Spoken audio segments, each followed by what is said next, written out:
It's Thursday, October 28th, and you're tuned in to the TV TNIAB. What are you doing? What are you doing? Do you want, you know what? Okay, fine, let's retake this. Go ahead, Anthony. I thought it could mirror you. Go for it. No, go for it. You know what? You want to do the intro? Go for it. Be my guest. Wow. Be my guest. I hit a nerve. What happened? Be my guest. I'm waiting. Wait, I don't even remember how you started now that you fucked it up. Oh, fuck. What is it? It's today's date? Uh-huh. All right. Hello, ladies and gentlemen. It is October 28th, 2021. And you're listening to TNIAB Podcast. And I'm Vince. And I'm Anthony. This is your geek chic culture show where we talk about all the cool things in the whole wide world. Oh, I thought you're going to continue? You're going to continue to let me have the reins here? Go for it. Bro, we have a question. What? We have a review. You picked an anime. What are you talking about? See, I'm not cut out. I wanted to chime in at the beginning. Little comical thingamajig, and then, oh my god, I wasn't prepared to take hold. It's not even that hard. Listen, yeah, but it's the fact that it was thrust upon. I wasn't mentally prepared. Oh, you have to be prepared? Yeah. You've been doing this for how many episodes? Yeah, as the co-host. Oh, God. God. Okay. So this week we got a big show for you guys. We have a review. Anthony's picked out as an anime that he's been reading. Yeah, I've been reading a lot of anime lately. That's what he's been doing. There is actually a lot of pretty interesting stuff that's happened in the pop culture scene. Mm-hmm. You know, a lot of interesting stuff. I see here that we've got a couple of things we did in our weeks. Games and I guess other sorts of content. And all that fun other good stuff that you can normally expect out of the show. So let's just kick it off with the review. As the title of this episode implies, we have watched 3 episodes of the new anime Blue Period, based off of a manga that Anthony, I believe you've been reading for the better part of the past couple months. Yeah. So I'll just let you take it away. What is this show? So this show is about Vince's favorite topic. What? Art. Absolutely. Vince loves art. So Blue Period is a new anime. It's being licensed out by Netflix. It's about the second year high school student Yatora Yaguchi. And he is kind of just he's seen as a delinquent in school by his peers, but he's an extremely hard worker, gets straight A's. But the thing is that he looks at school as more of a game. It's not like he's interested in learning anything he's doing. It's more like he's leveling up in an RPG. So the more time he puts in, the better grades he gets, and he gets satisfaction that way. But he doesn't really have any plans because he's in his second year of high school. They try and get you to think about what universities are you going to go to? What kind of careers are you interested in? And he's got nothing. That is until he stumbles across the art club, and eventually, after creating a piece for his art class and getting some praise, he kind of instantly falls in love with the process of creating art. And it is the whole show is about his journey to get into I think it's the only public art school in Japan, because his parents cannot afford a private school. And he's finally found something he loves, but he's starting late, so he's trying to learn as much as possible. And it's going from the perspective of someone who thought art was pretentious to someone who's now trying to learn the ins and outs and how to appreciate it and how to create it. We watched 3 episodes. This is also being released weekly on Netflix. And I've talked about the manga a lot on this show. So now that we've watched this together, I really want to figure out what you think about the anime, and maybe even the story in general, and then I can go on to my thoughts about the adaptation portion. Sure. I just want to clarify something. You said he treats school as a video game that he levels up? Kinda. Because I did not get that impression at all. In the manga, at least in the because in this anime, you get none of that. Oh baby, yeah. Continue. I did not. This anime was what's the word I'm looking for? Well, no, I'm looking for a few words here. It was mind-numbingly boring. Yeah, Wow. Okay. there was nothing like it's set up like your traditional sports shonen. Hmm. Some guy joins a sport, they slowly go And through he's the like, techniques. He volleyball. gets really interested, and as he learns more techniques and he meets more characters, he gets more and more obsessed. Yeah, and it continues in that And direction. that's more or less the setup here. The only thing is the player is the artist and the game is art. Yeah. But the thing about art that makes it interesting is that it's so open ended. There's no rules to it. Yep. And so when the character, his whole life is based around, and he's more of a, is it left side brain? So you're more analytic, Hmm. and so his struggles come with just expressing himself, Hmm. and that's always a cool thing to see, because at the same time he's also in some ways he's a very relatable character. I guess being from a Asian family, like I totally get it when the mom is like, why are you going to art school? Yeah. There's no money in that. We can't afford this. You need to Hmm. become You need to a do something doctor. that'll make you it's Yeah, marketable, baby. yeah. You need to make us money, and I get that the pressures of family and whatnot. So like that stuff is probably the only thing that I found somewhat interesting. It's Hmm. just I think for me why the show just doesn't quite hit is it's the main character. Hmm. I don't find him very it's a combination of things. He's not a likable character. Okay. He's not very interesting, and he always seems to be purposely set himself up. He just wants to hate something, Yeah. right? And I don't find that an interesting character trait. Hmm. I just find it annoying Okay. because the whole show is set up to be this is going to be the thing that will change your opinion. And like I get it. I Hmm. got it. I got it from the first 5 minutes of the episode. Yep. I get it. You're a quote unquote delinquent even though none of them look like delinquents. They look Yeah. like regular high school kids. I get it. You've never surrounded yourself with people who you can express yourself with, and you're kind of the floater. You're kind of the chameleon. You go into friend groups and you just match to whatever they like. Hmm. And you've never had something that you found personal interest in. Like, I get all that. That's all very relatable. It's something everyone does growing up. But here, it's just the character himself is so against wanting to be interested in something Hmm. that it doesn't end up being like you don't find yourself rooting for him, you don't find yourself relating to him because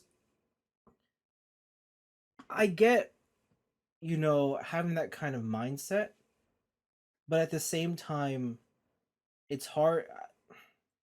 Like there have totally been moments in my life where I've wanted to be a recluse and I've wanted to just not be involved with things that are Yeah, or there. participate in Yeah, something. I get it, but there's never been a point where if I see something I like or something clicks with me, that I've immediately just been like, "Oh no, push it away." It's totally not good. Yeah.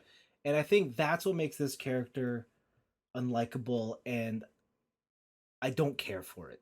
If you want to be that, if you're gonna set me up with that kind of character, you got to do something special to make me want to love them in the end. Hmm. And I just do not get that from him. Yeah. I also, I don't know. I don't know if it's because it's an art themed anime, but the idea behind his friend being, oh sorry, slight spoilers. Um, we'll say they is it fair to say they're part of the LGBT community? Well, one of his friends is a cross Yeah, dresser. Yeah. yeah, Yeah. yeah, That's like the one person, a yeah. separate group. Yeah. And like they do put a good emphasis on there, and I don't know if that's put in there because it's 2021 or if it ends up being relevant to the story. Hmm. It just felt so forced. Hmm. It came out of nowhere, and it just felt kind of forced. And lastly, as an art anime, I kind of was hoping that it would look more Good. impressive. Good. Yeah, and I just don't get that from this. Hmm. The coolest things that you see are the art pieces, but again, that's more like they are imitating art pieces you've seen in real life, Yeah. which is ironic because the whole show goes through this big old theme of everyone starts at imitation, but eventually you have to to express yourself. Now, I don't know if as the anime goes on, maybe the art style will change and become more expressive and unique in what it's trying to play out. And I think that would be cool Mm-hmm. if, like, as the main character learns to express himself more, that the animation also evolves with it. Yeah. But that remains to be seen. I can't predict that. Yeah. Exactly. But otherwise, yeah, it was just kind of boring. Like, it wasn't a bad show, but it also wasn't something I found super good. And in many ways, that's probably the harshest critique I can give, because at least if it were bad, that'd be giving it personality. But as it is, it just exists, and I'm going to forget about it as soon as we stop hitting record. Yeah. Yeah. Cool. Yeah. So I mirror almost everything in the Netflix adaptation of this series. Yeah. So this is what I wanted to go with you first, because I wanted it to see the side of someone who hasn't read the manga, Yeah. who had this is their first entry into the franchise. Yeah. And everything you've mentioned Yeah. is totally accurate to the Netflix adaptation. Okay. This is definitely worthy of the manga anime Netflix adaptation meme. Oh, really? Right? In 3 episodes, Yeah. this show has gone through 1.5 arcs of the manga. Mm-hmm. The clip that they are running through this story Yeah. is fucking insane, because there is a lot of this show that they have just cut for I don't know what pacing purposes they wanted, and a lot of your complaints are completely taken care of in the manga.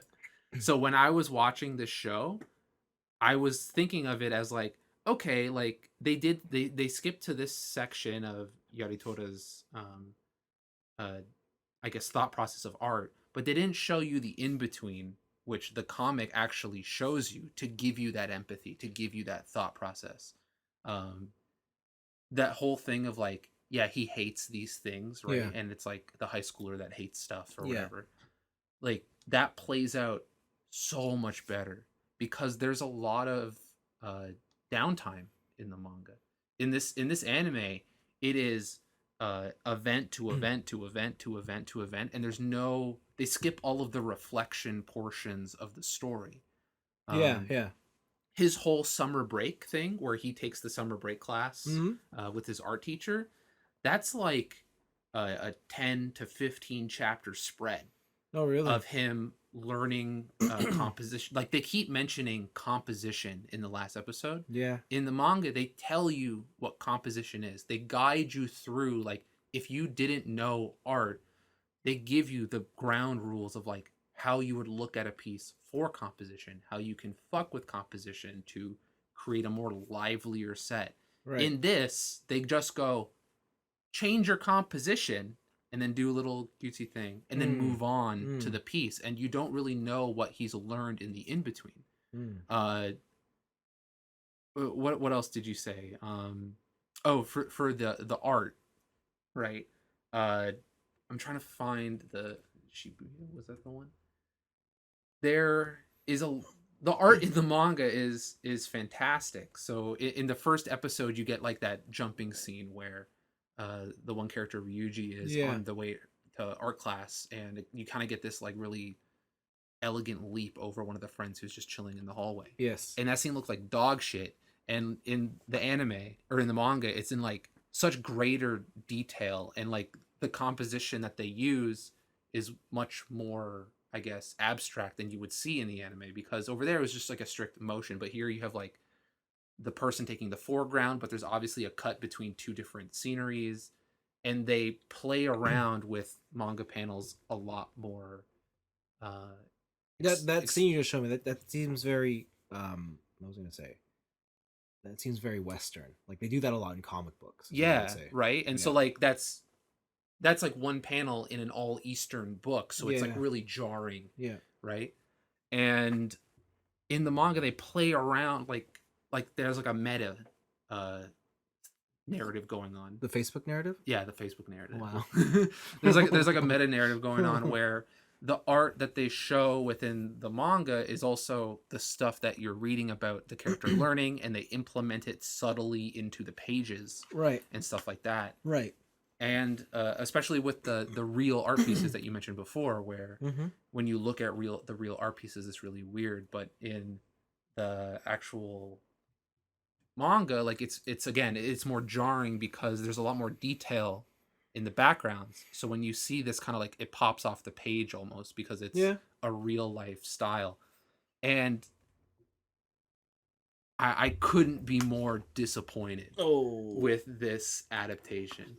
Like I feel like it's not as bad as like Berserk CG. Oh, I don't know that, but at least that one I could talk about. Yeah, right. I guess it depends on where you're coming from. Where if you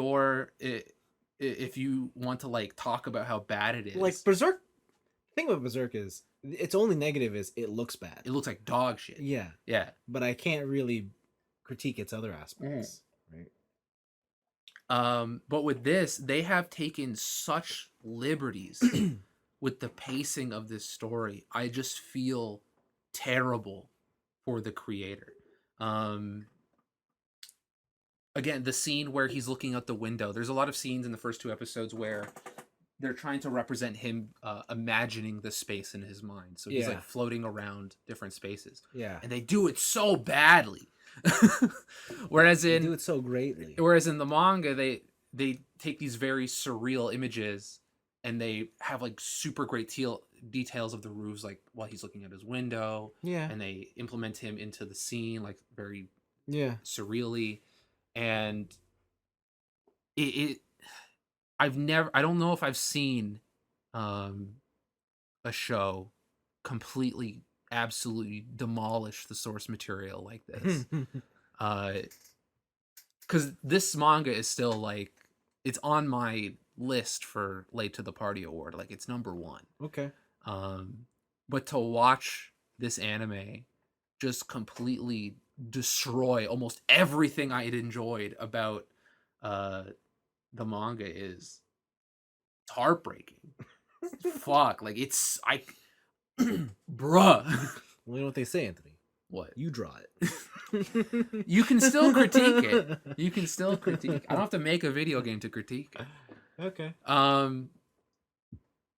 Yeah, I can't recommend this. Oh no. I can't recommend this anime. The adaptation is bad. Amazing. And when you compare it to the manga, it's like a completely different show. This is Full Metal Alchemist before Brotherhood. Like I didn't know what I was watching. Like I was shocked at the pace that the first 2 episodes ate up a whole arc.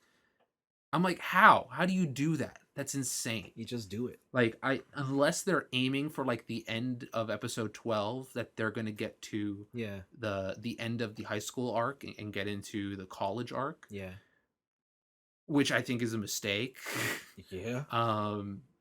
But yeah, I don't know. At least in my memory, I haven't seen an adaptation just butcher the source material. Like take a 3-star Michelin thing and then turn it into McDonald's. Like it's fucked up.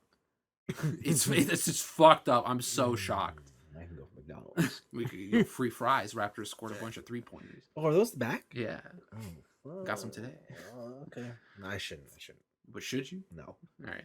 But yeah, I mirror your sentiments only in the anime adaptation of this franchise. I'm just gonna cut that out. So. I'm just gonna edit this. Just gonna do a quick edit and. Yeah, I'm super disappointed. What's that meme? The guy who reviews the food in the suit. Oh, yeah, he's like, my disappointment is immeasurable and my day is ruined. Yeah, like that's how I feel. Okay.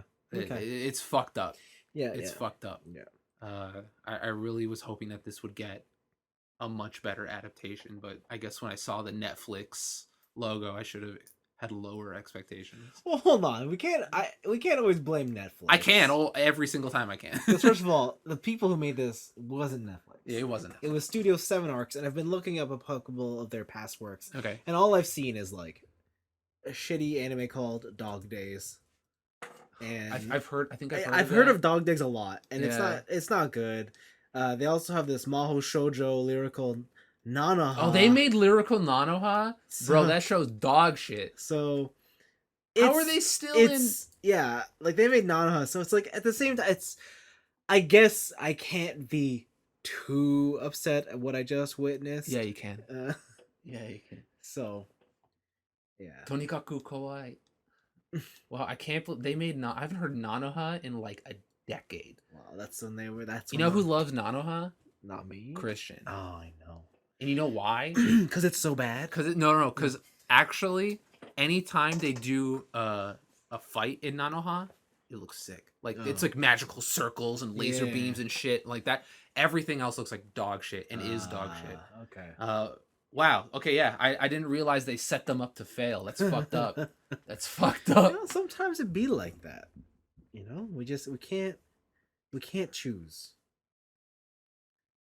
Everybody should just give their anime to Ufotable, and then there's not enough. I swear to God, if Chainsaw Man comes out and it's bad, who's making Chainsaw Man? Ufotable. Is it really? I think so. Yeah. Okay, then it can't be bad. It's gonna be bad. Sure. Oh no, it's gonna be the outlier. Yeah. Oh no, sorry, it's made by Mappa.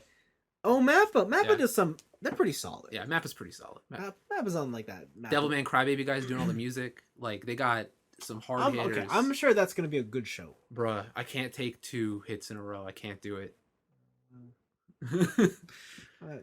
I'm so sad. It's okay. Like, that's how I feel after watching 3 episodes of Blue Period. I feel sad. Oh well, bruh. Anyways, that's it on Blue Period. Don't watch it. Don't watch it. Just read it. All right, let's move on to a question to chew on. Paul Chu writes in. Sorry for the lack of questions lately. We have been busy populating the Earth.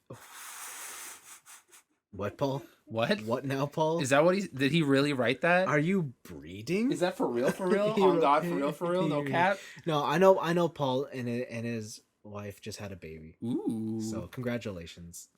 I'm sure it must be tiresome. I thought we were gonna get a question about like his taste in like cream pies. No, my God. Damn, son. What? It's dessert. It's pie. Because of that absence, here are a number of questions that all center around the same topic: the live-action anime adaptation. These were inspired by Anthony's hot take on the live-action Cowboy Bebop. What was my hot take? That you think it's going to be awful. Oh, okay, all right. Is that hot? That you think that it cannot, I don't know, live up to. Is that a hot take? Yeah, everyone thinks it looks good. What? Everyone thinks it looks Bro, good. Everyone's dumb. Hold on. Let's clarify. Your opinion is it doesn't matter how good this looks, it can't live up to anime. I think that there's nothing the show can do, even if it's fantastic, to live up to the hype anime fans have for the show. And I don't think that's unreasonable. Yeah. But I think it could have been misconstrued as this looks like shit. Well, 2 things, they're not mutually exclusive, but 2 things can so be true do you at the same think time. it looks like shit? I don't think it looks that great. Oh, I think it looks okay. Okay. Right off the bat, I want to say that I love Bebop and I'm excited to watch this. The questions are just meant to spark discussion from the only geek chic culture show that can give a valid / informed answer. He knows. Number 1, starting basic. Why do you think people are so often clamoring for a live action adaptation of their favorite anime? For a book, comic, manga, or even video game, I understand the desire. You'll get to see something visualized on screen. Mm-hmm. Same holds true for an anime of a popular manga. What is the draw to live action when you already get to see that property on the screen with the anime? Bro, honestly, I have no idea why anyone would want to do a live action of any comic book or anime beyond money. Like beyond just like strictly market share capitalism. Okay. You're looking at it from, I guess, the owner's point of view, but when fans ask for it, why do you think they want to ask for it? I guess before the MCU, Yeah. I would say that thing still holds. But also the MCU has Disney money. Yeah. It's got God money. Okay. And they can afford to make it look good. Where Okay. like kind of no matter what a live action does, there's always something about like live action adaptations that feel cheap. At least from like the Japan perspective. I was gonna say, you thinking that about the Marvel universe? No, not the Marvel universe, because that's what I'm Okay. saying. It's got like infinite money. Okay. Right? I was like, the Marvel universe does not feel cheap. Are you shitty? Like, that's the hottest take. Yeah, that's the hottest take is that they didn't throw enough money at. Yeah, right?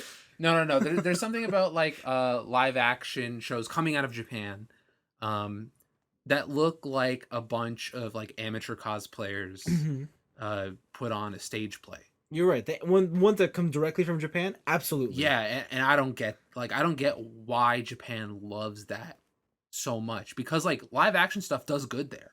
Like people went to go see the Tokyo Revengers movie. Like the shit's sold out. I think they're gonna do a Demon Slayer one, or they have done one.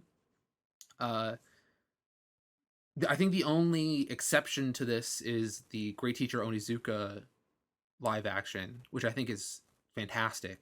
But other than that, I've never seen a live action like where I've looked at it and went, yeah, that looks like something I'd want to watch. This looks like a professionally done thing. Like fucking Bleach. Like Yeah. like it's comical. They look like they're doing Halloween costumes. Like I don't know. Yeah. Like there's something about the style of manga and the exaggeratedness of like clothing or hairstyle or whatever it is that doesn't really translate to real life because it's not supposed to. Yeah. So I honestly don't understand why. From a fan's perspective, they would want that. Okay. Interesting. Interesting. Right? Okay. It's it. I don't know. It's just like the real world proportions just don't match. Yeah, I guess you're right. Yeah. Do you like live actions? I Like, do. I you love do? live action. Yeah. Why? Why not? What? Let's not let it exist. It's cool, man. Yeah, man. Let's just all hang out on a hippie drum circle, bro. Make live action shows. So you understand my point. Man. What? Bro, I didn't realize I was hanging out with a beatnik. Holy shit. So I guess why people want live action, it's just the next step, right? Like we've been all, I guess, conditioned to believe that any transition, or at least when it comes to media and any sorts of content, anything on book, on paper, where you have to read, even comic books or manga, that's the base level, right? Next up is some sort of anime, some TV show, and at the top of entertainment, you have movies. And I think that's why people want it. I think from a fan perspective, if your movie goes to live action, if it goes to Hollywood, then suddenly it's validated. Like what you like is considered incredible. It's cool. It's like, popular. It's cool. Yeah. Right? And I think when you're a fan of something and you have growing up, I definitely used to be in the other camp where it's like, oh, I don't want to be part of the cool crowd. But as I've gotten older, absolutely. Yeah, and I want to be clear, like I'm not saying like, oh, because this live action is popular and I hate it. Yeah. I just think anything that hasn't been Marvel doesn't like look good. Yeah. That's what I like. Fair enough. And I think that's one component or one aspect to it. Another thing is, by making it live action, as a viewer, sometimes, especially if you just come from the 2D realm, like you said, anime is not made to be for the real world. Yeah. It's supposed to exist in that medium. But at the same time, as fans, you always want to fantasize and try and relate as much as you can to the media you love. Like, I love giant robots. How often do we see that on the big screen? Very, very rare. Yeah. At least especially ones that are linked to, popular media or franchises that we all know. And so when they come to the live action, I think bringing it from the 2D plane onto a 3D universe that involves actual humans, that kind of makes it, I don't want to say makes it real, but it makes it far more relatable as a fan or as someone who enjoys the content. Yeah. And I think in some ways it brings the audience closer, right? That's not to say you can't relate to anime or TV shows. You do it all Yeah, the yeah. time, but there is something to be said for seeing it on the big screen and seeing it there. Do you think that you create a deeper connection through a live action version than through the anime? It depends if the live action is a good That adaptation? yeah. I don't know if I would say I have one more than the other, but I will say there's limitations to anime, right? Like in anime, I think it's far harder to gauge emotion without dialogue, Hmm. right? Whereas in live action, that's what acting's all about, Yeah. right? Like dialogue's important, but if you can't get across to you through your movements, through your expressions, And that's where like it's yeah. sorry, continue. No, that's what I was gonna say. I Yeah. think that's the value of live action. Yeah, and like where subtlety in live action is very prominent because we can, as humans, we can read people's faces, right? Yeah, And that's why in anime you get the exaggerated teardrops, like just the welling becomes like yeah, a pool, like an unhealthy yeah, pool under your eyes, go swimming. Um, and they have to play it off like that. It's just that like the thing about for me the anime or the manga is that everything has been designed with all of those things in mind, right? So it can be the clothes, it can be the personalities, it can yeah. be the hair, and I think like when I see that disconnect of like a real person doing the like chotomate kudasai, like oh chikoku chikoku, like running with toast in their mouth or whatever Yeah. trope it is, like it to me it looks so dumb in live action, but in anime for some reason like it fits in that world, and like it's a weird like Yeah, I think I understand what you're transition, I talking guess. about. I think I at one point I used to have that, but I don't think so anymore. Just because I don't know, we watch a lot of. I will admit there is very rarely a very good live action adaptation of anime, Yeah. but there have been tons of anime inspired live action things Hmm. where they do this dumb stuff, Yeah. and I love it. That yeah, so that's different, right? Like Pacific Rim Exactly, like Pacific being, Rim is just anime. but the thing is that they have taken the idea and built something from the ground up that works in movies.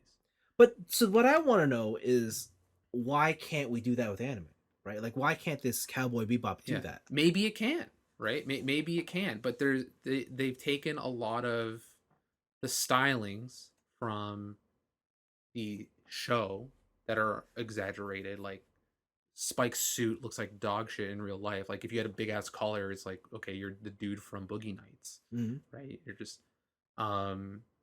I don't know. But I when think I it looks fine. yeah, I feel like when I see there are certain things when I see that 1-to-1 in real life, I'm like, oh, that thing is like just a bit too long, and it looks cool in the like on the page.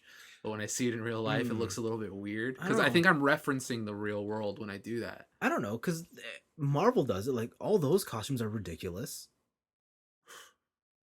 Like as someone who's just going through MCU again, Yeah, Loki's costume is absolutely ridiculous, yeah, it is. But and it looks so cool on the screen. maybe it's a budget thing. Maybe it's just like they had I don't know if it's a budget thing or if it's maybe it's because you're a lot closer to anime than you are Marvel. maybe maybe and also like American comic designs are a lot more toned down than uh manga, like Japanese comic designs. I don't know. I I would think I argue. think it's 50-50. I think they can be just as extravagant. Yeah, I do like the main uh label I read when I read American comics is Image, Hmm. right? And so those are very down to earth, Sure, but I mean, look more at Superman. personalized He wears stories. blue tights. Yeah. mm, and I always think that looks dumb in real life, right? I think everyone would agree with you. If you saw Yeah. Superman in real life, you'd be like, "That's You're like, stupid." bro, he's a But you watch on the screen, and you're just like, "That's cool. It's fine." well, I guess that's why they've changed. That's why there's like Batman suit changes all the time. Like it's never 1-to-1 Yeah, of that and stuff, yeah, and that's like true. And I don't think right, and they make changes to adapt it to real life. So he's not just a man in a solid blue suit with flashing red hmm Hanes, hmm right? Uh, they change it to be it's a battle suit. It's textured. It's whatever. And it's just something that like Japanese live action I don't think ever does. Yeah, I definitely think Japanese live action has that thing where it is trying to go for 100% accuracies to source Hmm. material with an Yeah, yeah, yeah. adaptation that makes it weird. But I definitely believe there is room for, like, when I look at the Bebop stuff, like I don't think it's one to one like the anime. Like they have made changes, Hmm. and in instances where they haven't, they've changed the setting to match. Yeah. So I think I that's will say nice. the immediate thing you can call me out on being a hypocrite in this thing, I'm surprised you didn't, What? is tokusatsu. Why? Because tokusatsu, But Tokusatsu doesn't have any source material in anime. it's so maybe that could be it, but so, tokusatsu is still like anime proportions of Kamen Rider costumes, Yeah, basically, right? That those costumes would fit perfectly in on like in a page, right? yeah, they If I would. if you Yeah, drew, but when I see tokusatsu on the live screen, I'm like, yeah, that makes sense.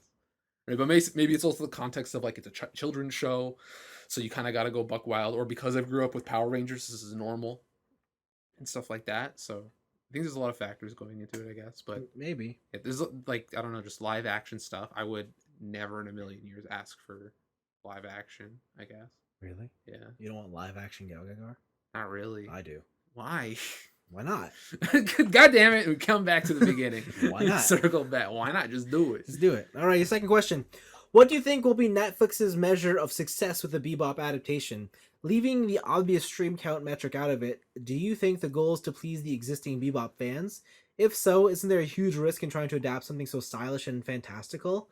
Yes. Part of what makes any anime like Bebop so popular is that there are no shackles on the creativity. You can animate whatever you want. Live action means you're beholden to actual physics. Or is the goal to please people who's never seen the anime? Wire Fu would like to have a word with you. If that's the case, isn't there also a risk that it's too out there for a casual? Um, I don't see why they would make this for the everyman. Like fucking Joe Blow who's watching like the regular Netflix viewer who's like watching like England dramas or the North American viewer, I guess. Okay. I don't think they're making this show for them. Like I feel like they are making it to be like, hey, look, we're doing this thing, and because they've gone out and said like, we're keeping it accurate, we're keeping these story beats. They like all their press shit has been, we're gonna make it for you, the audience, for you, the Okay. existing fans. So Okay. I don't really know what their measure of success would be. Maybe if like backlash online is nil.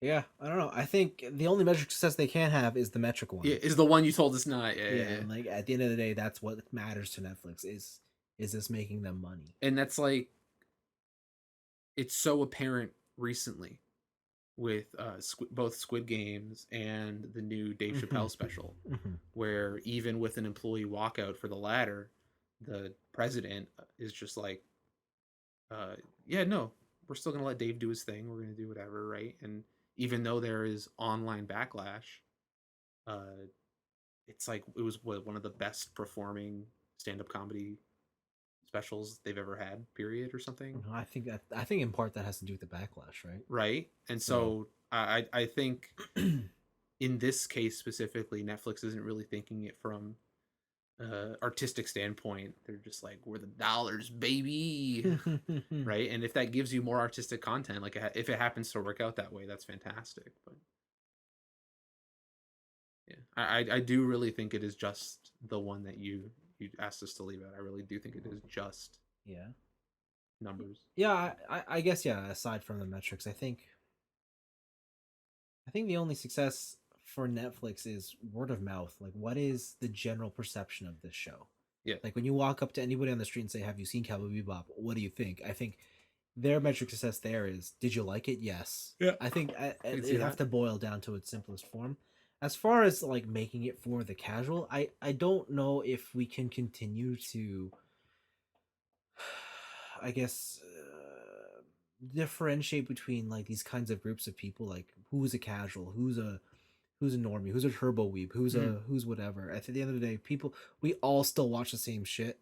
Mm-hmm. You know, I don't Some think. people are more in tune than others, and Yeah, right. I don't think Squid Game would be as popular as it is if those segmented categories still existed. Because if that were the case, then these casuals you speak of would not be watching Squid Game. Uh, let's flip it. Okay. I feel like the reason Squid Game is so popular is because there are so many casuals who aren't familiar with K drama, who Yeah. aren't familiar with that stuff, and so when they watch it, they see something brand new, and they're like, "Holy shit, this is so cool!" with a topic that's very interesting, right? And that becomes very popular. Yeah. And Yeah. I Yeah. You're right. Yeah. I think a better example of that is like Parasite, Okay. right? Like Parasite took over Yeah. North America by fucking storm. Yeah. Um, and Korean movies and uh, Jong Boon Ho. I Yeah. fucked up his name. I Yeah. don't remember. His whole style is uniquely Korean, right? Even Sure. though he loves Sure. Hollywood films and stuff Sure. like that. Um, I guess would be I feel like is a better example in terms of like casuals liking the art. But in Netflix specifically, Squid Games is, I guess, would be the poster to Oh, compare for it. it, like the poster to compare it to. Like this is you compare it to Squid Game and that kind of stuff. Oh, I like my argument isn't, you know, what I'm trying to get across is I don't think anyone is trying to make it so that it appeals more to a casual audience. I don't think that Oh, that's okay. not what's important here. For me, Yeah. the idea is their purpose here is to make a show that is good. That's it. Like they I just want to make you a good yeah, show. I would argue that today there are very few people who are making something that they're just like this is dog shit, but it's going to sell a lot of tickets, Yeah. right? Like I would argue that remember back in like the 2000s like Scary Movie, Yeah. like the shock comedy stuff. Yeah, like Like those things don't exist anymore. yeah, those things don't exist anymore, but those were just straight up like Yeah. this is what's popular now. Here's the cash grab. Buy the ticket week one. Shove it out of theaters. Yeah, that's what I'm saying. Yeah. With when it comes to the Bebop adaptation, I don't think that it's necessarily we're here for the fans. We also have to, I don't know, modify our product to appeal to a mass audience. I don't think that's the case. I think it's more just we want to make a show that will appease, I guess, the main Bebop fans, Mm-hmm. but more than that, just make it a good show in general. Yeah. Yeah. Right? I think that's so. I don't think there's any sort of need to appeal to different categories of Yeah. people. I don't feel like anyone, especially from the material they've shown, like I don't think anyone working on that film is like or that series is like, I'm gonna go into this making it bad. Yeah, like they're trying to make a quality piece of entertainment 100%. So Yeah. Third question is: are there any specific types of anime that studios should target when trying to make a live action adaptation? Is slice of life the most obvious answer, or is that too ordinary to be a success? Can you come up with any good titles in your selected genre?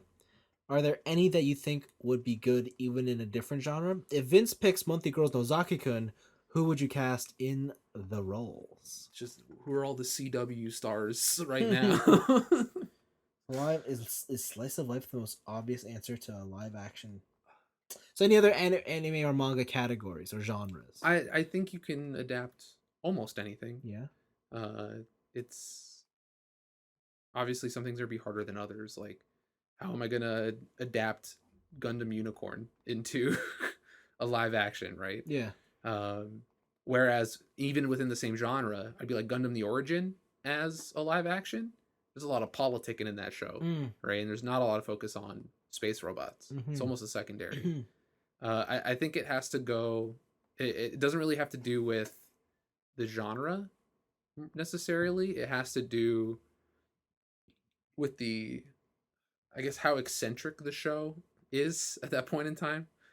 Like if you're getting into new type shit and you're trying to do that into live action, it's gonna look goofy as fuck. Yeah. But I think any sort of like more real world grounded show, like even if it takes place in space and colonies and whatever, like anything that's more simple and grounded, I think you can adapt into live action, no problem. Interesting. So you're taking the safe route. I listen when they go wild. Like I hate wire fu, like I hate that shit. Sure. I think it looks dumb. And so when I think of like anything getting more eccentric than that, it starts getting like it starts getting into the realm of why is this live action? Okay. Right? Like I keep harping on it, but the Bleach live action. Yeah. Right? Like the story of Bleach is fucking bananas. Yeah. And so when I see that on the big screen, or on the, was it the golden screen? So what's the TV? The TV. Yeah, no, there's like, because the movie's a silver screen. TV, the small screen. Is it the small screen? Is it the golden screen? I don't remember. But yeah, when I see it on like TV or whatever, uh, and it hasn't been like adjusted to take into the fact that it's like being portrayed by real people, I guess it just looks goofy as fuck. I don't know. I think you can make whatever you want to make. I think you can definitely take any genre, any topic, and you can make it work. Because in never in a million years would I have said you can totally do Cowboy Bebop.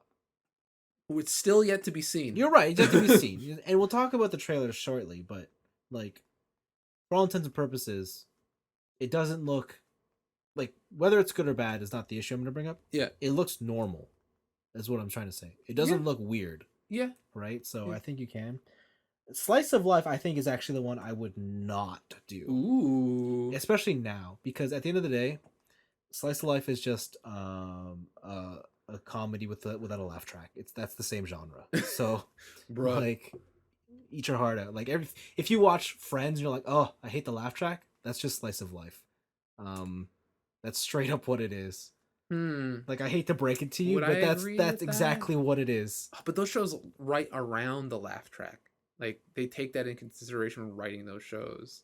Whereas, do they? They're like, I mean, you mean like Friends and stuff? Absolutely. Yeah, absolutely. Yeah. But let's be real here. They're both half an hour meaningless comedy that centers around the lives of ordinary people. Mm-hmm. Like, it's essentially the same thing, and I just don't think comedies now are popular anymore, right? Oh, that would be the thing too. Like, if I saw a Nichijou live action, you'd hate it. I'd be like, this is bad. Like, Buster Keaton did this in the 1920s. Like, it's over. Right? Do something. But the thing is like, when it's into anime, you can take more liberties and you do all this stuff, like, take it beyond what it would be in live action. I don't know. I think if you, no, I don't know if I would agree with that. I think it just depends on the creator. I think you could take any medium, and if they wanted to make it as fun as whatever, it would work. I don't think you can be. I just don't want to say that an anime, because of the medium it's in, that's the only place you can excel that story. You really don't think that there's any story that, or like any film or TV show that you thought that, like, couldn't work in a different format? That couldn't? Yeah, that couldn't work. I probably think that all anime can't work in radio dramas, but let's be real. But anime fans would tell you otherwise. Right? Like there are definitely movies I've seen, or television shows where I've seen, where I'm like, if they try to adapt this into a movie, it's gonna be a fucking mess. Okay, for sure. I'm sure you could probably list off some that I would agree with you, but I don't think, what I'm trying to say is, I don't think that's the majority. Like, I don't want to just say most anime you can't adapt. I don't think that's the case. Mm-hmm. I think it's more the other way. It's like, most you can, some you can't. This is really interesting, because this whole conversation is like, I feel is like our regular opinions, but flipped. Where, I remember last week we were talking about how we brought up again how I usually like the unsafe, like, new try, but it's maybe not as polished, whereas you're like, I want the polished shit. Yeah. But in this one, it sounds the opposite, where I'm like, it works in anime. Stop making it in other things. Like, right? It's like we flipped it on this one situation. Yeah, I'm surprised you're so against going beyond anime. That's the peak, baby. I don't know what to tell you. Okay. You've reached the mountaintop, and now you're just going downhill. I don't have to tell you. Wow. Okay. Also, Paul, about your questions about Nozaki-kun. Sorry, I just read this now, so I haven't had time to think about it. I don't know. Let's see. I would need a young cast, because they're all high school, right? Mm-hmm. So people in their mid-20s. Yeah, absolutely. So for Nozaki, who would I put there? I don't know. Benedict Cumberbatch. Done. Isn't he like 40 something? There we go. Jesus. And I'm done. That's the only one I got. I can't think of her name, the main character. I just remember her as being strawberry blonde hair.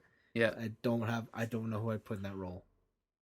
I don't know. Emma Watson. Oh, so you're gonna whitewash the Asian absolutely, show. Wow. 100%. Hollywood at it again. To be fair, I don't know any Asian actors. Fair. I guess I could just say, I could put Shang-Chi in the role. Hell yeah. And then... You don't even know his name. You just said Shang-Chi. Bro. Well, the thing is, I can't use Henry Golding because he's a little too pretty and cool to be Nozaki. But I guess. He could be the cross, the one short-haired girl. Oh, the prince. Yeah. Oh, he could be but he doesn't look girlish enough. Nothing a little CGI can't. It's a little post FX can't fix. Okay, whatever. They did it to Henry Cavill's mustache. They could do it to his face. True. All right, Paul had one more question. Is there an ultimate version of an anime, or is anime pretty much already the best way to portray that story on the screen? Sorry, can you repeat that? Is there an ultimate version of an anime, or is that already the best way to portray an ultimate version of an story anime on the screen? I don't really get what he's trying to say here. All he's saying is is there a way that you can that supersedes the anime that you already have here? It could be via manga. It could be via radio drama. Radio drama. It could be via live action. Listen, as an elitist, Uh-huh. it's the manga. Oh wow. I feel like So what you're saying is sometimes you watch anime and you'd be like, this would be better as a manga. Yeah. Oh wow. Yeah, almost every time.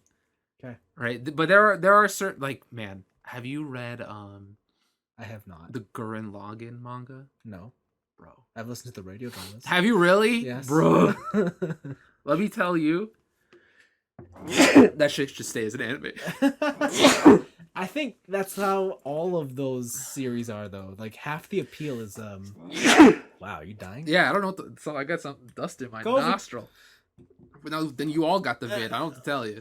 Okay, great. Pray it's not that. Whatever, we're double vaxxed. Who cares? Okay.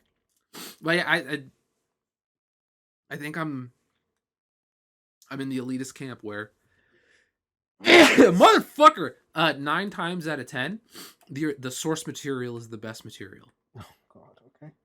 Right? And there may be instances where I never would have experienced it if it hadn't come to a different medium. Yeah. What was that show, that movie where the guy got SAO'd into the game world? It was Pac-Man, and it was all the game references, but live action. Oh, okay. He got, what was it? Ready Player One. Oh, okay. Right? If Ready Player One wasn't a movie, I wouldn't have experienced Ready Player One. And honestly, my life would have been better. That movie's not great. Okay. But all I hear from people who have read the book is just the book is fucking sick. It's so good. Maybe we'll do an audio. Do you count an audiobook as a different medium than a book? No, it's the same. Yeah, the same. I think I'm in that thing of where it was imagined is probably the ultimate place that it can be experienced. I think I'm mostly with you, but there have been times where there's always exceptions. Because I guess when I think about it, I love Harry Potter. Yeah. And I understand the books are objectively better. Yeah.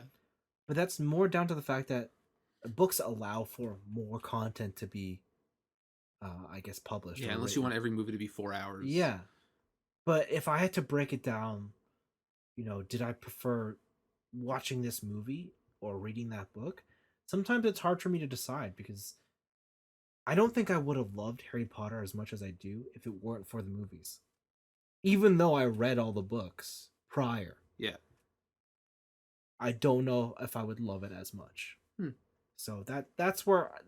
You think it's a first experience type of thing? I don't know, because I read the books first, but yeah. I don't think, it's weird because I guess when it comes to books, it's all in your imagination, and we all have wild imaginations, I'm sure.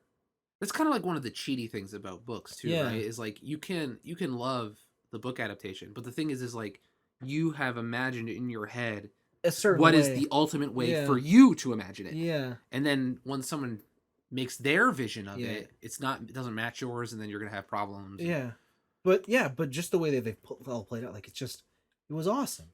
So sick. Yeah, Yeah, sometimes it is nice to see, yeah. like, okay, what is this person's version of Yeah. what Harry Potter looks like? I mean, and Right. it's half the reason we're all going to the movie theaters, right? Like Dune just came out. Yeah. Right. That's a very famous sci-fi book. So And I've never read the book. we'll see what happens. Yeah, we'll see what happens. I don't know. Maybe I'll listen to the audiobook Yeah. before Yeah. he goes for it. But anyways, yeah, there you go. I think those are some solid questions, Paul. Some thought-provoking Yeah. material. My brain is heated. Heated. Why is it heated? I was thinking too hard. Oh wow. You know that was that Yu-Gi-Oh meme where he's like, "I'm doing it. I'm thinking. Oh, my head." I don't think I've seen that. You haven't seen that one? I'll find it. There's only one Yu-Gi-Oh meme that matters. Yeah. And you know what it is. Which one? Would you look at the time? Oh yeah. And he has a watch which just has duel every hour marker. Oh, what a classic meme. Oh, that's my favorite. Oh, that's good. That's good. Oh, this one here. What is this? I'm doing it. I'm thinking. I've never seen that. I've never seen that. The funny one about this is that either way, it's hilarious. Yeah, I can see it. Yeah. I'm doing it. I'm thinking. Oh, my head. Who is that, Merrick? Maybe Merrick, when he gets like the Millennium takeover or whatever, and he goes like psychotic. Okay. Jeez, the things you keep in your head. Man, why do I know that? Gross. Anyways, let's go into some picks this week. All right. I'll kick it off. I only have...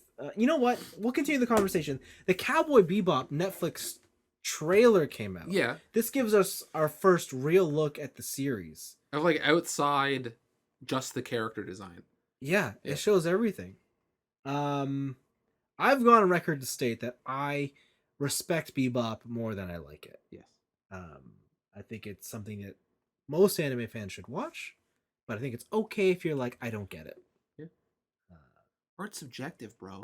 We just watched that 3 episodes of that shitty adaptation. That told me art's subjective. God damn it. I think this show looks promising. I think it looks cool. I still think John Cho is too fucking old. But you know what? Yeah. Whatever. Yeah. I at the point right now, would I want Henry Golding in his place? Yeah, probably. Yeah, for sure, 100%. But we got who we got. I think it looks really neat. Granted, I barely remember much of the original series. Mm-hmm.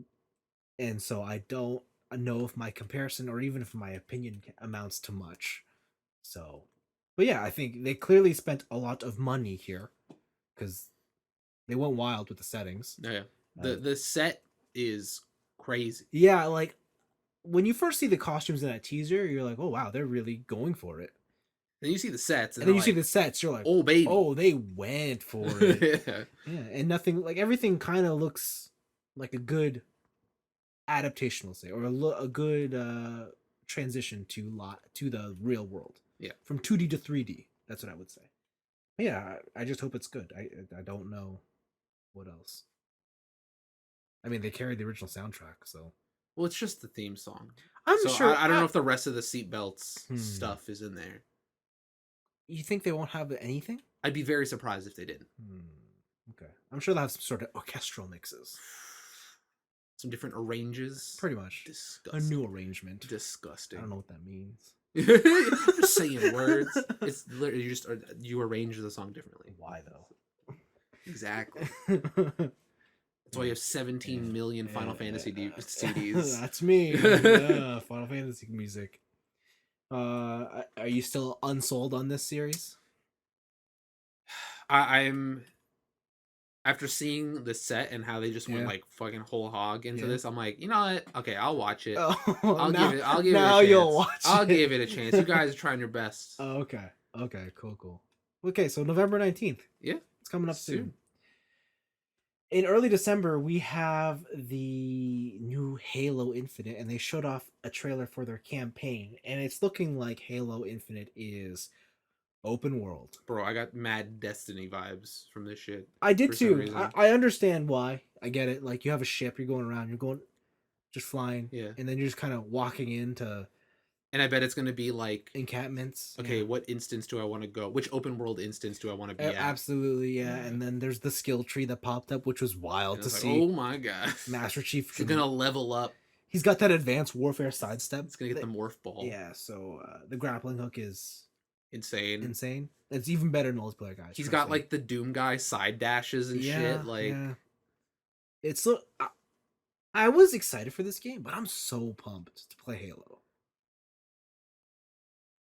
I really want to play the multiplayer, just because I haven't finished 4 or 5. Okay. I have no idea what happened in those games, and I barely remember what happened in 3. Yeah. Honestly, I'll go out on a limb. I don't remember anything that happened in 3. They beat the Halo? Did they? Because they did that in the other 2 games too. No, but in 3 they really beat the Halo. They fucked up the Halo that time. Okay. That's what happened in 3. We got to go through those games at some point. Because we went through... Man, I can't believe we went through all of ODST in like one sitting that one time. No, that was Reach. A Reach, yeah. I'm sure we could do 1 and 2 very fast. I remember 1 fine. I don't need to do like, one would you want to go through like... Legendary? We did that with 1 already. Did we? When the Legendary Edition first came out on the Xbox One. Oh yeah, we did. We did it single TV. Do you remember that? Yeah, it was hard as fuck. Yeah, I know. And then also we learned that because you can like switch the textures. Oh yeah. There are certain levels where if you switch textures it's fast easier. enough, enemies fall off of places and shit. Yeah. Oh yeah, I forgot about that. Okay, yeah, we should, I guess. Okay, yeah. But Halo looks cool. I can't wait. It looks really good. That grapple hook looks fucking sick. And I have taken a break from Halo long enough so where I'm like, I'm ready to get into the Spartan shoes again. Yeah. When the theme started playing, I was like, oh, Halo. Yeah, I was like, dang. Memories of that video of the boys' bathroom just come flooding back in. Yeah, I get such vivid memories of just like my friend being like, hey, my mom bought me Xbox Live. Yeah. And I was like, oh shit. And we would be in his like the one room of his basement just playing Halo 2, calling people slurs, but quietly, because we didn't want his parents to hear us calling people slurs. Yeah. They called us slurs first, all right? Halo was the game that got me to be more diverse in my video game habits. Yeah. I remember, because back then I was just like, it's Japan only. Yeah. Like, why would I bother playing other games? Japan only. Like, even the game selection I had. Is it made in Japan? Yeah. No? No. Then I'm not playing. Disgusting. And I was working at the theaters, and all the guys there were like, playing Halo, bro? We playing Halo? We playing Halo? Like, it's like, what are you talking about? Does it have a leveling up system? I'm like, it's not Final Fantasy. Is there materia in it? Are there keyblades? Do they got shadows? Yeah. Can I understand the story? Yeah. Ew. Yes. Ew. And then I just remember one time after work, my friend Brad was like, we gotta get Brad. you. Yeah, we're like, yo man, we gotta get you a 360. Here's a copy of Halo 2. Let's get you a 360. And then you're playing Halo 2 on the 360? Yeah.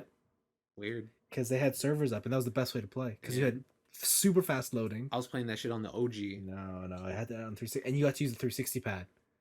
Right. It was the year just before 3. It's downgrade. It's not the Duke.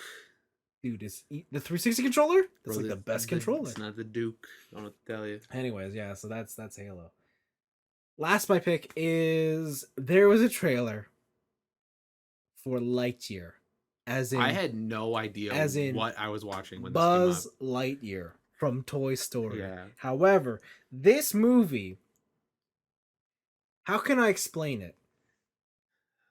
Take it frame by frame it.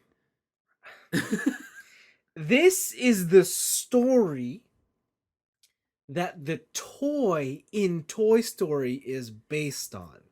It is not an event that happens in Toy Story. It is what Andy saw on TV to buy the Buzz Lightyear toy within Toy Story. Yes, that is what this is. That's fucked up. That's Disney. Why you playing like this, man? What you doing? Looks cool. Maybe they saw the ending for Kingdom Hearts 3. They're like, and they were like, we can do that. We can do that. We need a piece of that. Yeah, so it's so weird though seeing this sort of more semi-humanistic version of Buzz. The show within the show. Yeah. Yeah. Because there's no visible joints on his body. but at the same time, he doesn't have the cartoony toy Yeah, proportions. yeah, It's also weird seeing him with hair. yeah, yeah. It's also he's voiced by Chris Evans, Captain Which, America. why didn't they just get the original voice actor? Because he's not, he's a toy. I guess He's that's not. the toy version. Yeah, All right. but this is such a wild thing. I'm kind of excited. You know what makes me most excited about this? Was it Tim Allen? Really? Did Tim Allen do Buzz Lightyear? Why Yeah. didn't they get Tim Allen? Huh? Why didn't they get Tim Allen to do it? Because Tim Allen, I don't know. Why? Why do you want Tim Allen again? I don't know. Apparently, because they always bring like that's always like a selling point. We brought back the original voice actor. Yeah, but he's the original voice actor of the toy. This is not the toy. I guess. All right. He's got to be heroic. That's what they picked Captain America. I guess. Yeah, this looks cool. My favorite part is that knowing that I don't have to deal with Woody. So. Oh yeah, Evans was cast in order to portray the human form of the character. There you go. Interesting. There you go. Interesting. Have you seen Toy Story 3 yet? Nope. Neither have I. Heard it's sad. Yeah. And I played Kingdom Hearts, so I know what the story in Toy Story is. Oh, they spoil it? Huh? Oh, fuck. No, not in 3. Don't spoil 3. Oh. I'm just saying that like when they go to the toys, they do the whole like Andy like loves me, and remember when we went on this thing? Like they recap like 1. Okay. Okay. Well, there you go. Those are my picks. All right. I'm gonna run through with a couple quick like release date announcements. Sure you are. Remember the GTA trilogy that we thought it was a rumor? We did? Didn't it exists? It is real. Okay. You will get Grand Theft Auto 3, Grand Theft Auto Vice City, and Grand Theft Auto San Andreas. They've all been redone, new textures, new lighting. It still looks like an older game. Bro, this looks hella old. Here's the thing. Remember when Majora's Mask 3D came out? Oh, Or sorry, yeah. and Ocarina of Time 3D came out? Yeah. And you're like, that's how I remember it looking. Yeah. That's what they did here. No, I'll go out on a limb and say that it looks better than what I remember. Okay. Because there's one screenshot of the main character, and I remember back in the PS2, you couldn't make out his face. Yeah, he had 4 triangles for a Yeah, face. And so you're like, what the I fuck? know it looks better. Yeah. But it still looks old. Yeah, and so they have updated controls and everything, but they have a release date for it. So basically, official announcement with release date, November 11th. Oh. Real soon. Real soon. Wow. That's So, cool. It's like almost, this is the Dreamcast and it's out now type of shit, but All right. it's pretty cool. Wicked. King of Fighters had another trailer. They showed off a brand new original trailer for Dolores. A new character.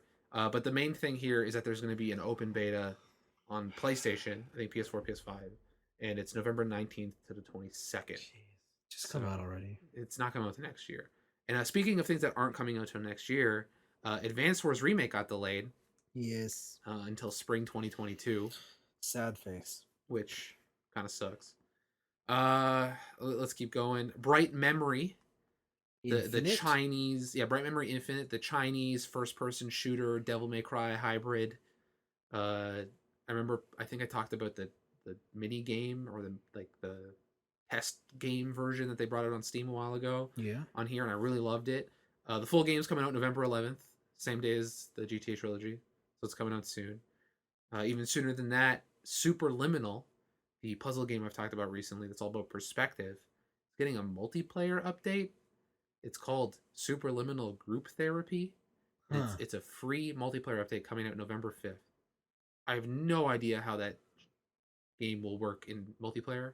Okay. It seems like it's maybe procedurally generated puzzles that you can do with multiple people. I don't see why you would ever want to play that game with multiple people. Sounds like it's frustrating. Yeah, it's very much no. Like the thing is like I don't understand how the mechanics work or the puzzles work in multiplayer, because like it's not like Portal where it's like, okay, instead of all the puzzles needing 2 portals, you need 4 portals, right? And like anybody can do the make things bigger, and there's no limit on what you can change unless they start putting artificial limits on stuff. Yeah. I don't know. But it seems really interesting. I'm gonna check it out, and that's on the 5th. Okay.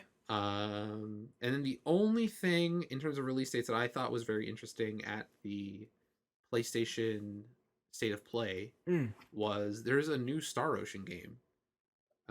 Wow. Star Ocean: The Divine Force Wow. is coming out next year. Just a Wow. soft release date. I thought Star Ocean was dead. So did everyone else. I tried to play Integrity and Faithlessness on the PS4. Is that the one with the purple cover? I believe so. Uh, I just I kept. It was one of those things where I tried both Tales game and Star Ocean because at the time everyone's like, oh, like you got to play Zillia. It's so sick. And then my other friend was like, if you're gonna do that, just try Star Ocean. Like you love big numbers and crazy battles. And I watched some like endgame battles of Star Ocean. I'm like, this shit looks wild. Holy fuck! And then the grind came in, and I was like, oh shit. Yeah, Star Ocean's always been the hard of the two you mentioned. Star Ocean is the one that's harder to get Yeah, into. and then I also like hated Zillia, Mm. so I kind of got off on the wrong foot there. But now that apparently Arise is very good, and it's like I know. right, and now I this know. is announced, Yeah. and now I'm like, maybe I should try them again. Because they've always been a series that I've been interested in trying, and I've wanted to understand why people love them so much, but I've never been able to like sink my hooks into it, you know? Star Ocean's a weird one. Like I've played some of them, but I don't know. It definitely is sort of the outsider's choice when you think of like the classical JRPG from the PS2 era. Oh yeah, like I remember all the kids who recommended Star Ocean when I used to go to like my ex-girlfriend's anime club Yeah. at her school. All the like they were the ultimate weebs, like the Yeah. turbo weebs. They Yeah. were just like Star Ocean's the best. And like Yeah. one of my good friends is one of those turbo weebs. Yeah. And he said the same thing. But like they have a level of patience for grinding that Yeah. other people that mere mortals don't have. Yeah. The one thing that I've never liked about Star Ocean is just sometimes I hate their character designs. Oh, They have like the early 2000s anime look. I love it. With I hate it. Like this green haired witch, this one, like I love that shit. No, I don't know. Like the main character where his forehead is twice the size of the rest of his Hell face. yeah. Just, or he just got bangs into his eyes. And he's like all edgy and shit. Yeah, and like it just when it's in 2D on the profile screens, it's fine. You're like, oh. But nice. when you see the 3D model, it's like, oh, this doesn't look right. This doesn't translate to 3D. This looks like when you see those anime mascots and they've just got the giant like. Yeah. When you see the Pikachu blow up. Yeah, you're like, this looks wrong. Yeah, this is yeah. should be illegal. Yeah, so but Star Ocean, it's pretty cool. It's the one that I feel like on paper I should like the most, but it never clicked with me. Okay. Just because space is sick and sci-fi. Hell yeah. It's weird, like those space sci-fi JRPGs never click with me. Like Xenosaga, I played. Yeah. But I didn't love. I just played it because there was a robot girl in it. You didn't like 30-minute cutscenes with a save point in the middle of the cutscene? Oh, Metal Gear? No. They didn't give you a save point. Yeah. So yeah, I mean, I don't know. It's tough. Yeah. But all those things look cool. I think there was also like a Let It Die sequel there. Yep. I liked Let It Die when it came out. Like I like the idea of Let It Die more accurately. And then when I played it, it was just like, Suda, this is not one of your better games. How did you feel about then the deeper look at Little Devil Inside?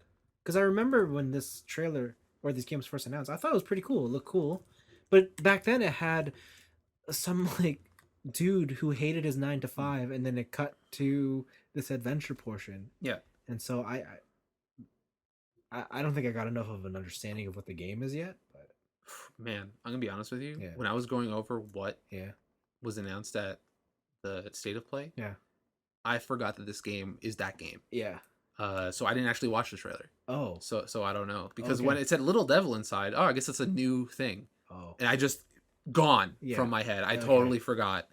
So maybe I'll have to watch that later. But I remember liking the original thing. It looked really fucking weird. Yeah, and I don't know. They had a lot of different stuff there too. I'm surprised you didn't talk about the one with the rock band trying to make their way and. Yeah, I don't. No, that's not for you. Yeah. Like even that was the Radiohead like visual album thing. I'm kind of like, Okay. And apparently that's based off a real indie band. Like, so Okay. We'll see. Like maybe it's cool, but like I was kind of like uninterested because of the Radiohead stuff. Okay. Where I'm just like, Okay. whatever. Okay. And then there's some bigger news. So Activision Blizzard, they've been in the news because of all their sexual harassment suits, all that stuff. Ah, who wasn't? All who's not sexual harassing these days? Come on. If you ain't harassing, you ain't living. Are you a real company? if you're a multi-billion-dollar company, you gotta be harassing. It's part of the territory. Oh man. So Bobby Kotick came out. Bobby B. He came out and he's all like, "Well, this is bad enough to where I should probably say something." And he basically put a set of rules while also punishing himself for lack of leadership, but not really. So Bobby Kotick has come out and agreed to have his base pay for 2021 from 1.75 million to 875,000. Poor baby. Poor baby. But this does not take into consideration that Bobby Kotick was awarded almost 150 million in stock recently. So sometimes it means nothing. I mean, it's an empty promise. But he told employees in a statement that there will be 5 new changes being implemented at the company. I'm going to start from the bottom and work my way up. Number 5 is we're going to provide regular progress updates on the situation. We're going to be monitoring, being transparent as possible on how we're changing leadership and how we're going to try and make this not happen again. They said they're going to continue to increase visibility on pay equity. So they're going to try and make it so that you know what other people in your area are making in comparison to your experience and their experience to make sure you're getting equal pay and it's not this in the dark thing.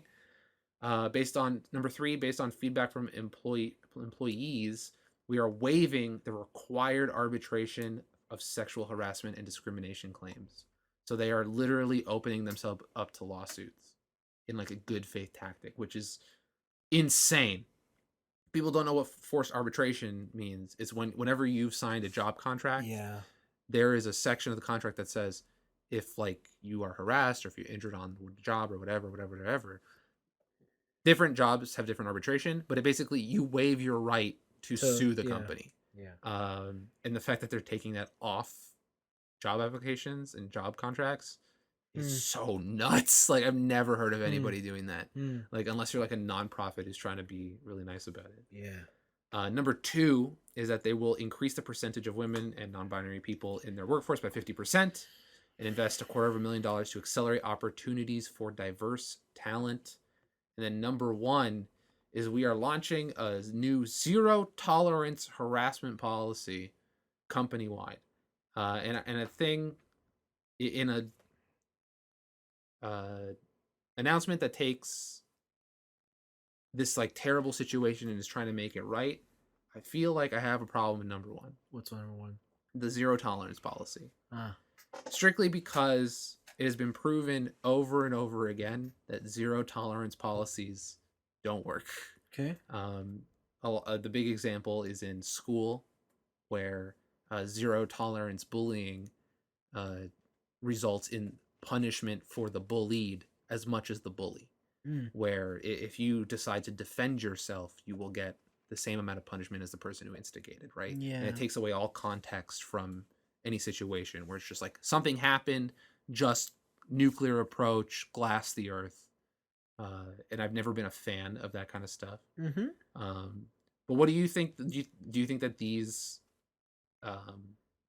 initiatives are enough for a company the size of Blizzard, or do you think they're still going to get haters from the inside? It's not enough.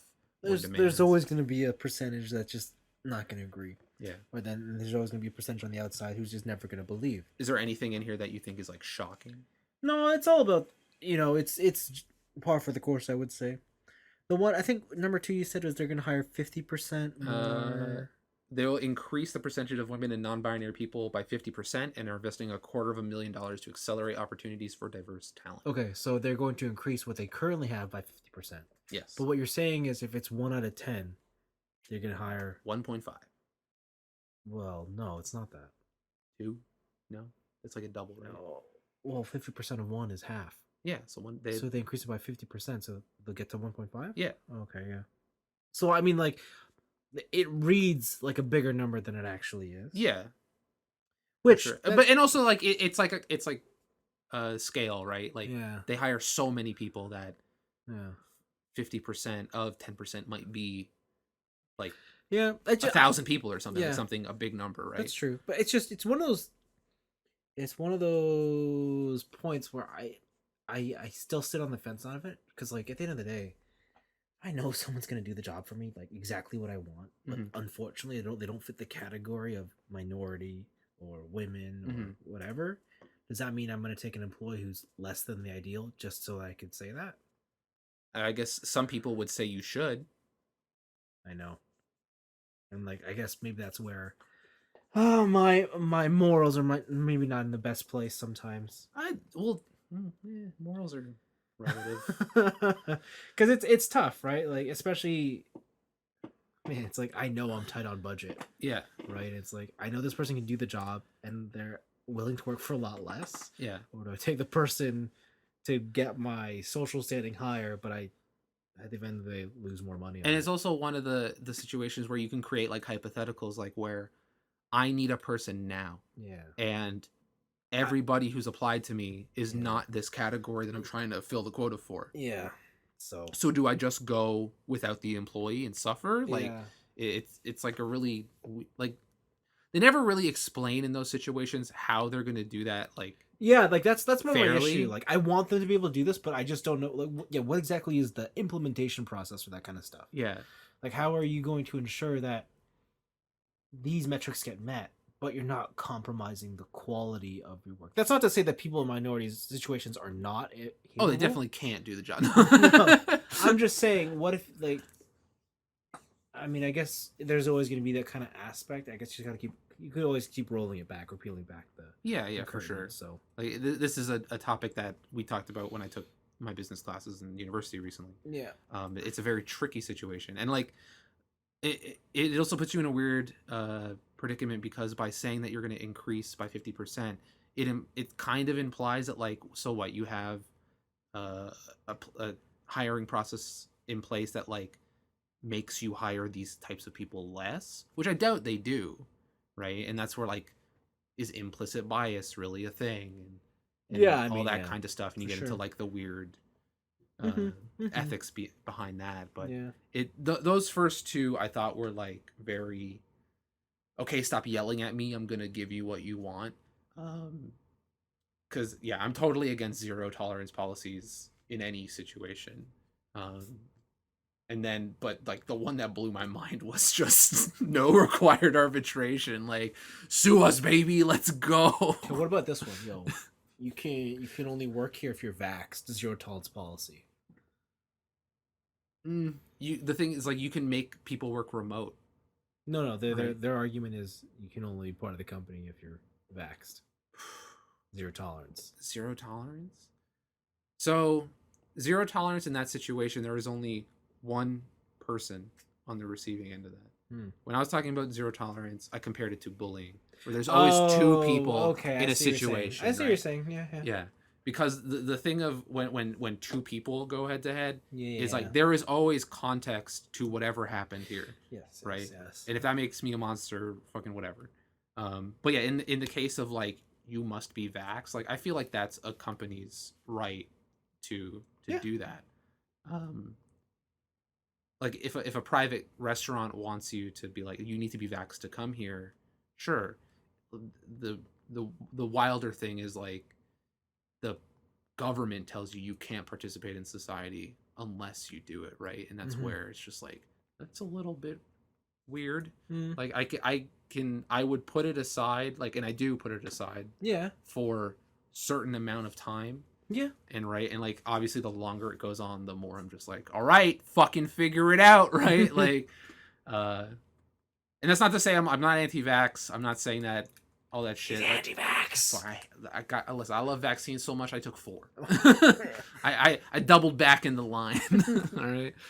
But yeah, it seems like Activision Blizzard is taking some pretty drastic steps to change some stuff in the Yeah, we'll see what the happens. work culture at We'll see what Activision happens. Blizzard. I think it's bigger than Activision. I mean, it's Yeah, definitely yeah, and they'll definitely see like ripples probably in the video game yeah, business, like yeah, based on how successful their changes for are and sure. stuff like that. But it's still an interesting thing to look at. Suda51, we talked about him from his like Let It Die thing. Yep, He is the head of Grasshopper Games. sure is. Recently made No More Heroes 3 under the publisher Gung Ho. They're mostly known for Ragnarok Online. Okay. But they're a Japanese-based publishing company, and they're gone.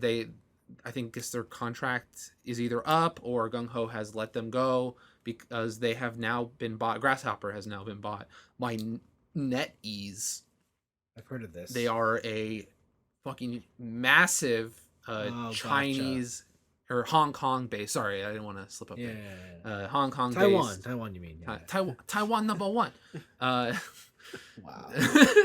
You're getting canceled. I thought that was too funny.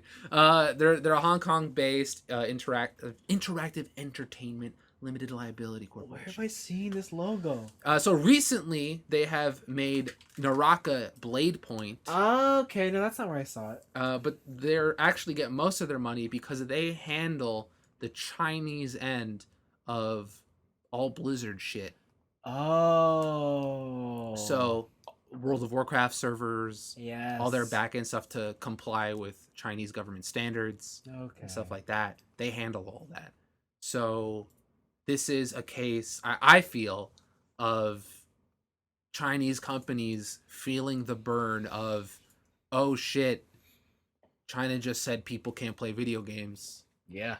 We need to expand like very quickly. Honestly, I kind of love that Suda51's whole career, for as long as I can remember, is him just stumbling into money. It's kind of great because other than No More Heroes, like, I'm gonna be the bearer of bad news. His video games have been pretty mid, right? Like Lollipop Chainsaw sucks dick. I would argue Killer 7, fantastic. He started off strong. Killer 7, No More Heroes. He started off real fucking strong. And then Killer is Dead came out, and that was pretty mid. Lollipop Chainsaw fucking sucks. Let It Die was whatever. A bunch of people like that, so I'm probably in the minority there. But yeah, like every time they give him money to make stuff, it's just because like other people are like trying to grab up names, and he's the name, right? he's the name. I feel like Grasshopper, if Suda51 had ever left, it would just instantly dissolve. It's cruel. It's wild. It's cruel. But yeah, China making moves. China making moves. They sure are. And I think probably the biggest news this week is that oh, I know where this is. Is in the fighting game community. Oh, okay. Evo, Evolution Championship Series, has been bought out earlier this year by Sony because one of the previous owners turned out to be the fucking child diddler. Or he owned child porn, I think, or something, something like that. And so everyone was like, man, Sony's gonna ruin the FGC. They're gonna corporatize Evo. It's not gonna be what it was. Everyone's so worried, but don't worry, because an angel has descended from the heavens. Okay. And that angel, who is coming down to save the FGC, is none other than Pokimane. Finally, the queen has arrived. God has answered my prayers. You know what the FGC needs? More just chatting. Hell yeah. Now, first tickets. When COVID's over, I'm going. You going? I'm going. You gonna support the queen? I'm going. Hell yeah. Simping in real life. Let's go, baby. Yeah, let's go. I'm gonna hold up the sign and be like, I subbed to Pokimane. Yeah. Yo, I'm a tier 3 sub. Of course. I sold my kid to sub to Pokimane. Hell yeah. Hell yeah. So actually what happened is that Pokimane announced a new talent management and brand consulting firm. So it's basically a marketing company called RTS. And you can visit their website on rts.gg. Good name.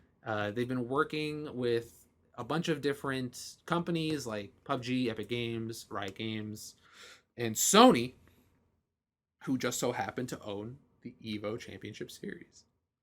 And so the way all the news has been sounding is that RTS is like now kind of directly responsible for managing Evo.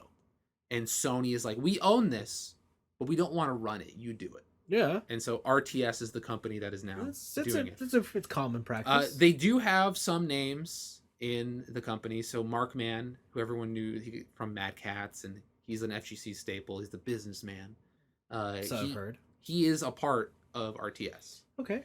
So it's not like they're just being like, they're giving the fighting game community to streamers and they're gonna fuck it up. They like should. They should. They got Mark Mann. They have some names that like are a part of the community. My favorite thing is just seeing the polar opposite sides of the community, of like not the fighting game community, of the Pokemon community, either being like, who the fuck are you? You're gonna ruin fighting games? Aren't you that like Valorant player? Like, don't you do ASMR stream? What the fuck do you know about this shit? And then the other ones being like, yes, queen, you're saving us. Yes. Like, hell yeah. You know, bring hot tub streams to Evo. This reminds me. I want to see Justin Wong in a bikini writing sub names on his face. Like, she has come to save the GC. I'm all for it. This reminds me of when Kill la Kill saved anime. Pokemon will save fighting games. I love the Pokemon community because it's gone beyond. It's either they're K-pop stan furious or they're memeing, and I can't tell anymore. Yeah. This is a tweet under one of the things. If Pokey has 5 million fans, I'm one of them. Pokey has 5 fans, I'm one of them. Pokey has 1 fan. I am him. If Pokey has no fans, I am not alive. If the world is against Pokey, I am against the world. Until my last breath, I will support Pokey. I will do anything for Pokey. Bravo. That's slam poetry. That should be a Def Jam. Bravo. Like I honestly can't tell if that's legit. Spoken word. That's awesome. Or if that's just memeing, right? And I love it. It's good. It's good. I'm all for it. And yeah, like the thing is like Pokemon's a gamer. Like, don't get it twisted. I think she just recently reached the highest rank in Valorant. Damn. Like she's a gamer girl through and through. Good for her. So it's cool, but I think the best part of the story is just people losing their shit. Yeah. I don't know. I guess the only weird, like, the weirdest part it's that it's a face, right? It's not just some like business person. No, but is this all inferred? Has she actually commented being insane? It's all inferred. 100%. So then who cares? This is not her news. Tweet. Her tweet is literally, "I'm so happy to announce the launch of my talent and management consulting firm RTS. Our goal is to make creators' lives easier and help companies integrate into gaming. Check out our website." Who cares? It doesn't matter. She doesn't know shit. The FGC cares. It doesn't matter. You saw? I showed you that Giuna video. I know what she was at all the event, Chinatown Fair, all the Evo moments. She was there every time. Yo, girl's a real one. She might have been photoshopped in there, but no, she's a real one. You know, full respect. I was there with her, yeah, for sure. But yeah, Pokey the Queen, saving gaming. Everyone remember, go tier 3 sub to Pokemon. Pokemon's cool. Yeah. Is that enough? She gonna give me her number now? Can we hang out? You should have asked her if she was still here. Is that enough simping? You should ask her when she was here. Should have asked her. Should have asked her. You know, she frequented Westdale all the time. Shouldn't have chickened out. You should have. When you saw her, you should have asked her. I didn't know she went to McMaster. That's wild. Yeah, that's crazy. I didn't know she existed here, so I've never seen her once. I think, yeah, she was here. I guess around the same time we would have been down there. Yeah. Well, she wasn't at the anime club, so. Why would she be? She's at the FGC. There was no FGC OG on the East Coast. Damn, it was so underground. I didn't even know about it. We are on the East Coast. Damn, man. son, I didn't even know about it. Didn't you see they set up the gazebos and the tents? Of course you didn't know about it. There's no community. I should have went to the gazebos. It's all word of mouth if you were in. Damn, you know? the Melty Blood bathroom tournaments. I should have been there. Wow. Shit. You missed out. You know who was there? Who? Pokemon. Absolutely. She went into the boys' bathroom. Yeah, breaking gender stereotypes before was cool. Absolutely. One up for Pokemon. Yeah, pour one out for the homer, for the homie. The homie, the mad homie, the realist homie. The realist homie Pokemon. Yeah, wicked. That's it. Those are my picks. Cool. You know what happened in my week? Okay. Bruh. Uh-oh.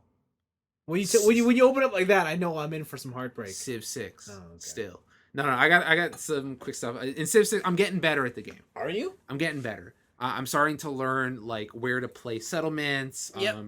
That you can't just build straight science. You have to have an army to protect your shit from criminals. Sounds like your friends like are, the Aztec nation are a bunch of assholes. Hell yeah. So I'm learning. I'm learning the hard way, but it's good. I got one story for you. Okay. Where we're in basically the end game. It was like turn 150 of a 250 turn game. Mm-hmm. And me and another player, we were like, all right, listen, I see your army score is pretty high. My army score is pretty high. Yep. I think what we should do is we should fuck with our friend, right? Okay. With our third friend. I already know where the story's going. And so we're like, all right, hell yeah, let's go for it. And so we get the news ticker because we got the info. Germany has gone to battle, has gone to war. Has it now? With the Zulu nation. Okay. And we're like, oh shit, now's the time. The Zulu nation. So, because our friend was playing Germany. Yeah. And it's like, we heard it. We're like, get the subs ready. I came up, was rocking China. Stopped building some wonders. Yeah. He had an 800 point army, had a 900 point army. Yeah. And I'm like, oh baby, this is gonna be easy. How's it be easy? I roll up in the back end, flank him from the back. Let me tell you that not all army scores are created equal. No. All right. So as it turns out, this man has been producing like a motherfucker. Okay. And he is a whole age ahead of me. Where I am chilling with cannon artillery, this man is in bunkers with machine guns. I roll up with my fighting monks. Yeah. Right? With my knights on horseback. And I'm like, let's go to war, baby. My 900 versus your 900. I get literally one shot from a bunker. Like, no joke, one shot. And in Civ terms, that's fucking devastating. Yeah. Because you're supposed to take off like 10 health at a time, right? Out of 100. It turns out I just had quantity.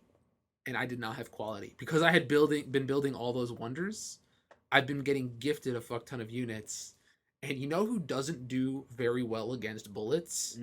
Knights on horseback. Well, we all have to learn sometime. So I got fucking rolled. Oh, I bet.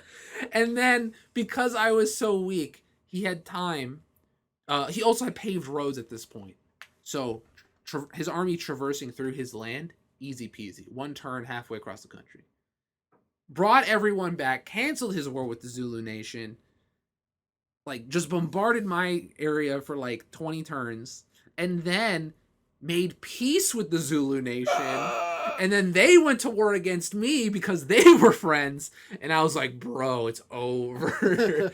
And that was how my second game of Civ ended. Wow. With Germany fulfilling their duty from World War II and becoming the ultimate world power. It was wild. But yeah, now we're into our third game. We did random races this time. I got Africa. I started in Africa, and I started in the fucking jungle. Like literally, I started by a lake, and everything around me was rainforest and banana resources. And I'm like, let's go. Is this like mid South Africa? I guess, I don't know. Well, the thing is, like, you don't start in like it's just a randomly generated map. Oh, okay. And I happen to be the black guys starting next to bananas. Oh, I see. And I was like, okay, you know what? Let's invest in our army a little bit early. The Aztecs got pissed at me because they're like, hey, you're taking all our bananas. And I'm like, you should have taken the bananas first. Get fucked, losers. Wow. And then they tried to attack me, and I was like, bruh, I got sick archery, and you got dog shit people with clubs. And so I was like, all right, let's go to war, baby. And I've taken almost everything the Aztecs have built. Wow. I'm like one or You are awful. yeah, I have like one or two cities to conquer before I now have the equivalent of two players. You proud of yourself? Hell yeah. Oh wow. Because it turns out that declaring war in the early game is not as bad as declaring war in the end game, even if it's a surprise war. Okay. So you get less of a warmonger penalty, so other nations will trade with you and shit. Really? Yeah. Because in the beginning, I guess they assume that like everyone's at war. They're all vying for power, right? And then once you establish that power, then see. it's like, don't fuck up what I've built, Okay. right? And then you're an asshole. Yeah. So yeah, Civ continues to be good, and I usually when I play with my friends, I do that while working. So it's been like a nice like I do my turn, wait, do some other stuff. It's like a nice relaxing. Yeah. But the main things I've been doing is I started catching up on Hajime no Ippo again. I am on chapter now 1332 of 1359. Whoa. So I'm almost there. And I guess like where I started was kind of a lull in what I thought was the quality, but they have taken this series into a direction I did not think they would go. And that is a main named boxer is not boxing anymore. And he has taken a side role of the second of the guy who analyzes the fight, tells the fighters what to do, helps with training and stuff like that. And it's a really interesting change, but the lead up to that change was so frustrating because watching this character lose over and over again, where I want them to win, I was getting like actually upset reading it. And I was like, you know what? That probably means it's good, right? Because like if they're creating this amazing story in a way where I'm so invested in this character to where I'm getting mad, it's good. I should keep reading, right? Okay. I shouldn't just succumb to my rage and stop reading out of rage. Like I shouldn't rage quit the manga, basically. Okay. But yeah, it man, I don't know how this guy has kept up this quality for all these years. It's wild. Huh. It's really good. Go read Hajime no Ippo. I think you can't get it anywhere in English legally. Good to know. So just thanks for the recommendation. Get on a site. Go read that shit. It's so fucking good. It'll get you hyped up to work out 100%. Has it? Huh? Has it? Yeah. Oh, okay. Yeah. I think every time I read it, I do something active. Like I'll do some yoga or I'll do some like dips or body weight. Okay. It's good. But yeah, it's like it's man, it's good shit. Good to know. Gets the testosterone pumping. Oh, okay. Good. And then the main game I've been planning to talk about last week. Path of Exile has a new league. The Scourge League. Yeah. I'm gonna go over the mechanic quickly. So how Scourge works is that once you kill monsters in a map, you fill up the blood meter. Did you talk about this last week? Yeah, but I know more about it now. Oh. Not just like what they've said. They fill up your blood vessel. Okay? When you fill up the blood vessel to a certain point, you can activate it, go into an alternate reality of the area where a bunch of demons have taken over. You kill those, get special weapons, and you can like double, triple corrupt items to get exclusive bonuses on top of things that are already amazing. Yes. I love this thing because it is in the same vein as another I guess mechanic I loved called Delirium, where what it does is that it changes the map and adds bigger mobs, and it's very rewarding for the effort you're putting in. So it's seamlessly integrated into your gameplay of like a normal game. There's not anything special you have to do. It's not like the mining where you have to go out to a separate map and then go delving or whatever. It's just integrated into your regular play. It's easy to use. It's easy to understand, and it's addicting. And so much so that I got to the end game with one of my characters. I was like, you know what? Like Whirlwind, Mjolnir is usually what I use. Just I equip like the literal Thor's hammer Mjolnir. Yeah. It has a skill where it's like if you hit an enemy, it activates a socketed gem inside of it for free. Yep. And then you spin to win all the way to loot. I'm aware. And I was like, you know what? I'm just gonna start this league with this build. Okay. I'm just gonna go for it. I want to see how it works as a league starter. It's fucking garbage as a league starter. You need that initial investment. You need that initial capital. Good to know. To get into it. And so I got to maps. I beat the story. And I was like, wow, I can't do tier 1 maps. I'm fucked. So I made another character and I made another build, which I went through the story again and I got to maps again. So since I've last talked to you, I've gotten 2 separate characters through the story and into the end game. Wow. That's how much I've been playing it. Wow. My second build is called Contagion. Yeah. You put down like I guess like a toxic area of effect spell. Yeah. That does chaos damage, meaning it bypasses any sort of energy shield. And how it works is that when you put down Contagion, everyone gets infected with Contagion. And then you can use this move called Essence Drain, where you shoot a tiny projectile into one enemy, and those 2 skills combine. Then, when an enemy dies with either just Contagion or both the skills, when they die, their body casts Contagion again with the Essence Drain buff if it's on them when they die. And they spread that to the rest of the map. And so if you get your area of effect big enough, if you get packs dense enough, you can be clearing mobs 3 screens away from you before you even walk there. Because the Contagion, when they blow up, is so big, they get infected, and then it goes on and on and on and on. And on. That has been really good for getting currency, and I've been getting a lot further in the maps. And what I will say is that the changes they made to the Atlas that I said were a big deal, they actually are a big deal. The fact that it's 4 regions, it makes the end game so much simpler, and it kind of doesn't negate any sort of grinding, because there's so much grinding in this game already that it just makes it more streamlined. It's not a negative. It's not like all the casuals are getting the best shit. Like if you know the game, you're still going to have an advantage over people, but it allows more people to either attempt that end game stuff like the Uber bosses and stuff like that, or it makes it so that I can actually, I can see what these people are like. I don't have to get drained of an area's maps, because there is a lot of times where, like, in the 8 region version of the game, that you had to manage your maps in a way to where it's like, okay, I can't use all of this region's maps because they don't drop a lot for me. Right. But now, because it's so generalized and there's a lot more maps in each region, you're never going to get cucked like that. Yeah. And it's just made for an overall much more enjoyable experience. And all I gotta say about that is that PoE is free. Everyone, you should play it. Wow, I didn't realize you were bought out. It's very good. Wow. And I'll get out of here. I'll post some shit to my YouTube channel. Wow. Get out. Hashtag ad. Hashtag. You suck. Yeah, PoE. No surprise. I love it. It's great. Okay. Hopefully gonna get back to Mjolnir soon. Good for you. But I've just been addicted to the Scourge League. Good for you. It's very good.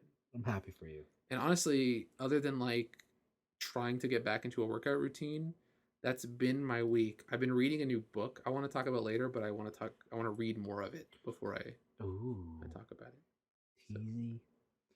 Teasing it out. Yeah. Thank you for that. No problem. What have you been doing, Vince? Have you been playing PoE? No. Why not? Hell nah. You got, the thing is though, can you download it? Because I want to check it out on your ultra wide. No. Because it has ultra wide support. No. You motherfucker. No. Why you gotta do me like that? No. I don't need that garbage on my computer. Terrible. I don't need it. Speaking of ultra wide, that's part of my sim racing rig. All right. And this week, well, next week actually, my Fnatic stuff is supposed to ship at least, so hopefully I'll get it by next week. And that is my new wheelbase and stuff. CSL DD direct drive. Is this the deal you got? No. Oh, okay. However, I only ordered a new wheel. And I was like, well, my pedals are good, but I just wanted to see what was out there. Like, what if I wanted to step up to the higher end level stuff? Yeah. And I saw on the marketplace, on the Facebook marketplace, some guy was selling his Fanatec V3 inverted club sport pedals. I'm gonna look these up even. These are Fnatic's highest end pedal set. Oh, so you got like the tippy top. Yeah, this is and he has it, and it's not just the one you can buy. He has it with the brake performance mod and an extra damper kit. So it's a little bit more expensive. Wow, this thing's hardcore. Holy shit. Yeah. So the reason it's called the inverted kit is because the clutch and the brake, there's a mount that goes above, and the pedals come down at you. Instead of coming off the floor. Yeah, like a real car, right? The accelerator's on the floor, but the brake and the clutch are up top. So why would you want these inverted? It's just for immersion purposes. Okay, all right. There's vibration motors on the brake and the throttle, and they're supposed to simulate when ABS kicks in. If you've ever had that in your real car, your brake pedal will like vibrate and shake. So that's the whole point of this. There's also one on the throttle just for, it's like to let you know that the engine is moving. It's very subtle, but they work. Yeah, so I got a wicked deal on this, so I was pretty happy about that. And I kind of just threw it out there as if like I basically lowballed him with a price that even I would know is kind of disrespectful. Yeah, you were like, bruh. Like, if he says yes to this, then I have no choice but to say buy a lottery ticket. Yeah, and he said yes, so I was like, okay, I guess I'll do it. Yeah, so, and I asked him, I met him, like, why are you getting rid? He's like, I'm just going into some other gear now. And I'm like, oh, okay, cool. And he's like, yeah, so have fun. I'm like, cool. So I bought it, and then I hooked it up, and it's definitely,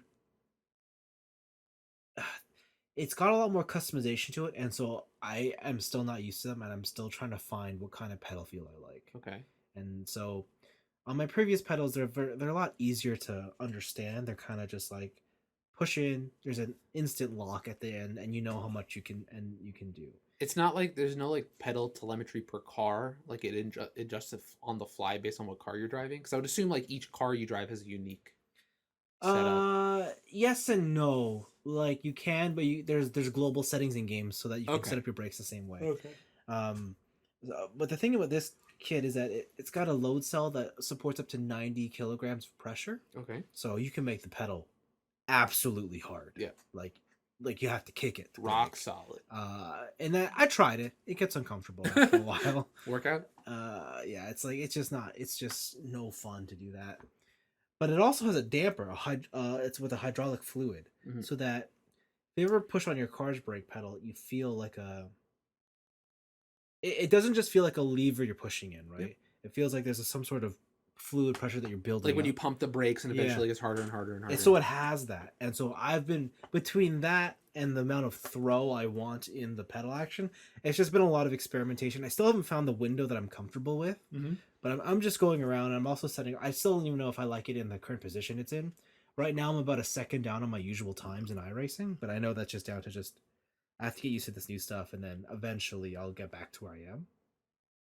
In the meantime, because I've been loading up races and trying stuff here and out there, I find like the way my racing schedule works is I usually do 30-minute events, but the races are every hour, so that leaves about a 30-minute window of just me waiting, doing nothing. Yeah. So I was like, well, what else can I do? And I thought, Path of Exile. No. Oh no. Come on. I was like, what can I do in my sim rig? Okay. And I was like, oh, I'll take my Switch. What do I have on my Switch? And I played the game that was in there, Fire Emblem 3 Houses. Now, I talked about this when it came out, but I didn't really talk about it a lot because it was the game I was always playing on commutes. Yeah, when I compare what I've heard about 3 Houses to what you've told me about Awakening, like I feel like I know all of Awakening. Whereas with 3 Houses, I'm like, that's a game you played once. Yeah. Yeah. Yeah, so I only ever played it on commute, so I never really like delved deep into it. Like I got pretty close. I would say I got probably three quarters of the way through because I saw the save and I was like, oh yeah, I did do a lot. But it's kind of like, because I was playing it commuting, I never really focused on it, and it was kind of just whatever, and I forgot how awful that game is in handheld mode. Okay. Because the text is so small and there's no way to adjust it. Let's get better vision, dog. At first I thought it was my eyes, and then I went online and like, no, this game is a problem. Okay, like it's too small. But Fire Emblem 3 Houses, originally I played, there's 3 routes in the game. Yeah. There's yellow, blue, and red. Originally I played yellow, but I always wanted to play red. But the reason I played yellow is because I thought, oh, it's Fire Emblem, I'm gonna love it. I'll save the best for last. Yeah. I obviously didn't because I had other games that came out and my attention went somewhere else. Um, so yes, I'm playing through the Edelgard route that is red, and I am addicted. Fire Emblem Heroes. Now that I have it set up on the TV, so now I'm just kind of playing on TV, and it Yeah. is so awesome All right. because it is Fire Emblem with a kind of Harry Potter setup, but it's really Persona. Is there baby making? Yeah. Alright. Well, I don't know. All right. I don't want to say anything yet, but yeah. All right. But Fire Emblem has the whole like strategy RPG square stuff. So if you don't like that, I don't think there's anything I can do to convince you. Yep. But there is so much. It's not that I don't like it. Yeah. I'm bad at Oh, it. okay, well, the one thing about this game that it took me a while to figure out is that they went back on certain traditional Fire Emblem things, and I forgot this. They took out the triangle, uh, the triangle. Like RPS system. Yeah, the rock Like- paper. Yeah, you know, Project Triangle Yeah. Strategy. Yeah. They took that element out of this game. What? So before it used to be lance beats sword, sword beats axe, axe beats lance. Yes. And those were like the triangles that was the main triangle. And then there's a separate one too where it's like arrows beat flying, Okay. flying beats magic, magic beats arrows. All right. Right? That's the reverse triangle. They took the main one out. So anybody with an axe or a sword can go toe to toe. Huh? And I had been playing the game for the first like hour or two with the triangle in mind. I'm wondering how come I'm not at an advantage. This is making no Why sense. am I not crushing these fools? Yeah. But I figured that out. I'm like, oh, okay, fine. And to be honest, I don't miss it as much as I thought I would because it just gives you a bigger opportunity to have more daring strategies. Let's say the story goes, you kind of just appear out of nowhere. You're just a character with amnesia. Yep. You get recruited into the three houses or the whatever, and they say, okay, you are now a professor. Teach these students. Go to the sorting house. Yeah. Pick a house. You will lead one of them. Oh. And that's how you get. So you have amnesia. You don't know what you're doing, but you know what you're doing enough to lead a whole student body. So your reputation is you are this mercenary who's done amazing things, but for some reason you don't remember that when you start the game. All right. Yeah. And at the same time, you have like a spirit living inside you. Of course. Who Of speaks course to you you. do. Right? And It's your dead wife. Like it's something. It's actually a lolly, but ugh. yeah. She's your wife. And they try and guide you and they give you special powers, whatever. And so you're trying to lead this house, right? It's like you're leading Gryffindor, and like Harry Potter, the houses all have to do their own, what do you call it? Personalities. Yeah. Yeah. And they have their own objectives, and sometimes you have to battle each other, whatnot. But more or less, you have a calendar like Persona. One time a month, there's a big event battle at the end, and throughout the month, you could do what you want. Okay. So you can train, as in like give your students lectures, and that ups their stats. You can go around the monastery and talk to people and do events. You do the cooking. There's like the fish. There's a fishing mini game, the gardening. It's got all that stuff that you would like in Persona. It even has social links, and if you want, if your skills are good enough, you can poach characters you like from other houses into your team instead. Yeah. The social links work basically in a battle. If you fight side by side beside someone long enough, their growth will come together, and then you can access their social link, and then whatever. Social link, is it Persona? Pretty much. Right. Absolutely. And then so you do that. So that's the general gameplay loop. And I'm just absolutely hooked on it. Nice. I have put in, I think 30 hours. 100 this week. hours. No, 30 hours in like I don't know, since Saturday. Yeah. That's pretty good. Yeah. It's not bad. Considering I didn't play on Sunday, yeah. So You can play on Sunday. no, Why? that's my next thing. All right. But yeah, so I played 30 hours. I'm doing Edelgard route. I bought the season pass, so I have all the. Oh wow! DLC. Okay, you're in it. Like I'm in it. Damn. Like, All right. love this game. There's certain characters I really love, certain ones I really hate. It's just a really well put together Fire Emblem. I think this might be my favorite Fire Emblem that I haven't beaten it. So I should throw Awakening in the garbage. Is what you're telling me. not. I mean, I love I think I like Awakening's core plot. I think it's just more interesting. Okay. Like Marth comes back Yeah. from the future, Or is he? or is it Marth? Yeah. I just really like that setup. And that was the first one that did the time skip breeding thing. Yeah. So it really changed the Fire Emblem game. But like, Three Houses is absolutely fantastic. I don't know if I'm going to commit to all the routes It's a lot of game. because I know every route is about, we'll say 30 to 50 hours, 40 hours. Okay? Damn. There's 3 routes. I've heard there's a secret 4th route when you do all 3. You know you got to do it So now. I looked up how long to beat. It's like completionist route, 210 hours. You know you got to do it now. Man, I'm never going to beat this game. The 4th route is like Yeah. Commander Shepard comes down. Well, basically, so the story is Mario comes. yeah. Instead of if I keep, I guess, comparing it to Harry Potter. Instead, take Harry Potter, but it's not a school of wizards. You're a school of warriors, but School of war criminals. But you're guided by the church. Like, okay, that is who you're loyal to. So it's Italy. The church. Yes. All right. I get that. I'm Italian. I get that. I understand that. The house I've chosen is the one house that chooses to go against the church. Nice. So that is the story. So that is if you find that interesting, then definitely do the Edelgard route, the red route, because she goes against. She's like, I'm the Empire. All right. And I don't care about the church. I don't care about your royalty. She's like the Protestant Reformation. This is bullshit. Fuck the church. I'm out of here. Kinda. All right. The other 2 guys are more, we are fighting for the church, but for different reasons. Okay. Different angles, I guess. Kind of. All yes. Right. They have different. Like one of them is straight up, I am royal. Like, I am heir to the throne. I am the church. Yes. All right. And the other one's kind of like, we're a band of nobodies, but we follow in the church because they gave us a place when no one else would take us in. Some shit like that. But yeah, Fire Emblem Three Houses is so good. I only wish it was on PC, just because I could do with really fast load times. Like, some of the load times they're not awful, but there are moments when I'm sitting between battles, like just waiting. Do you own a cart copy?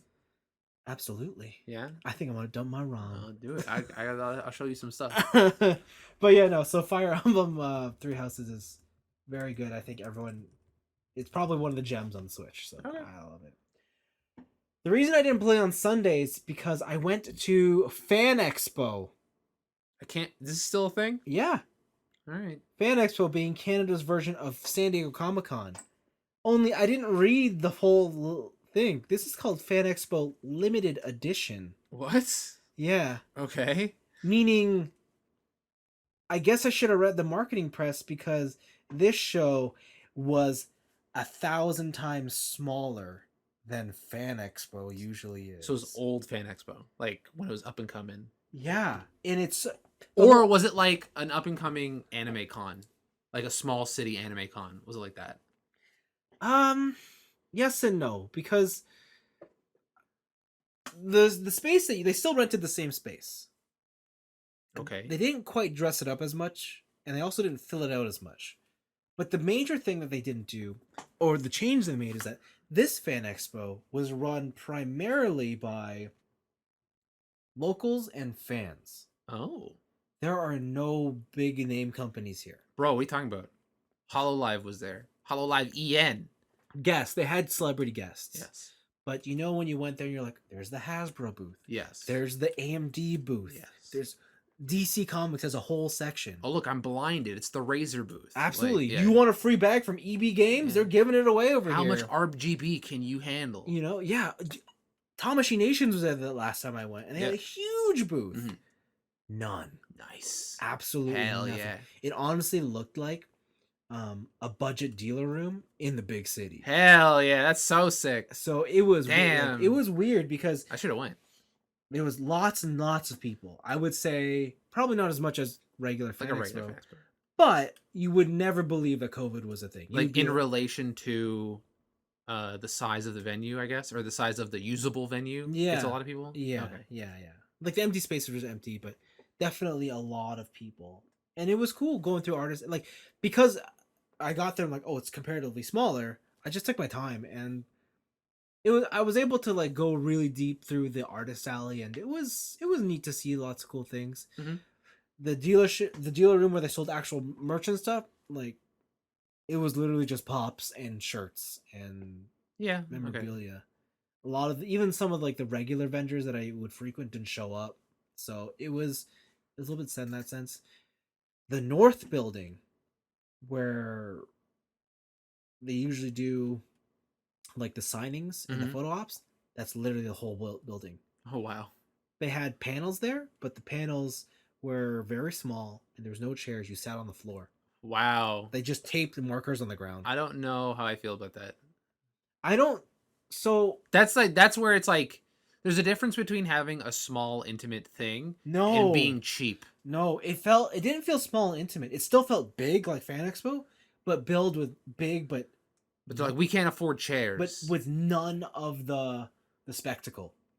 Like chairs, If any, like it was kind of sad and disappointing. And Ew. I didn't realize till after the fact that their marketing did say this is a limited event. Like we have to make concessions, and we'll be back next year for something bigger. But still, there's enough people to where you're like, yeah, you're like this. Who gives a shit? Yeah, so it was, and I guess if big companies didn't want to go to something like this just so they don't look bad, I get it. It's Canada, right?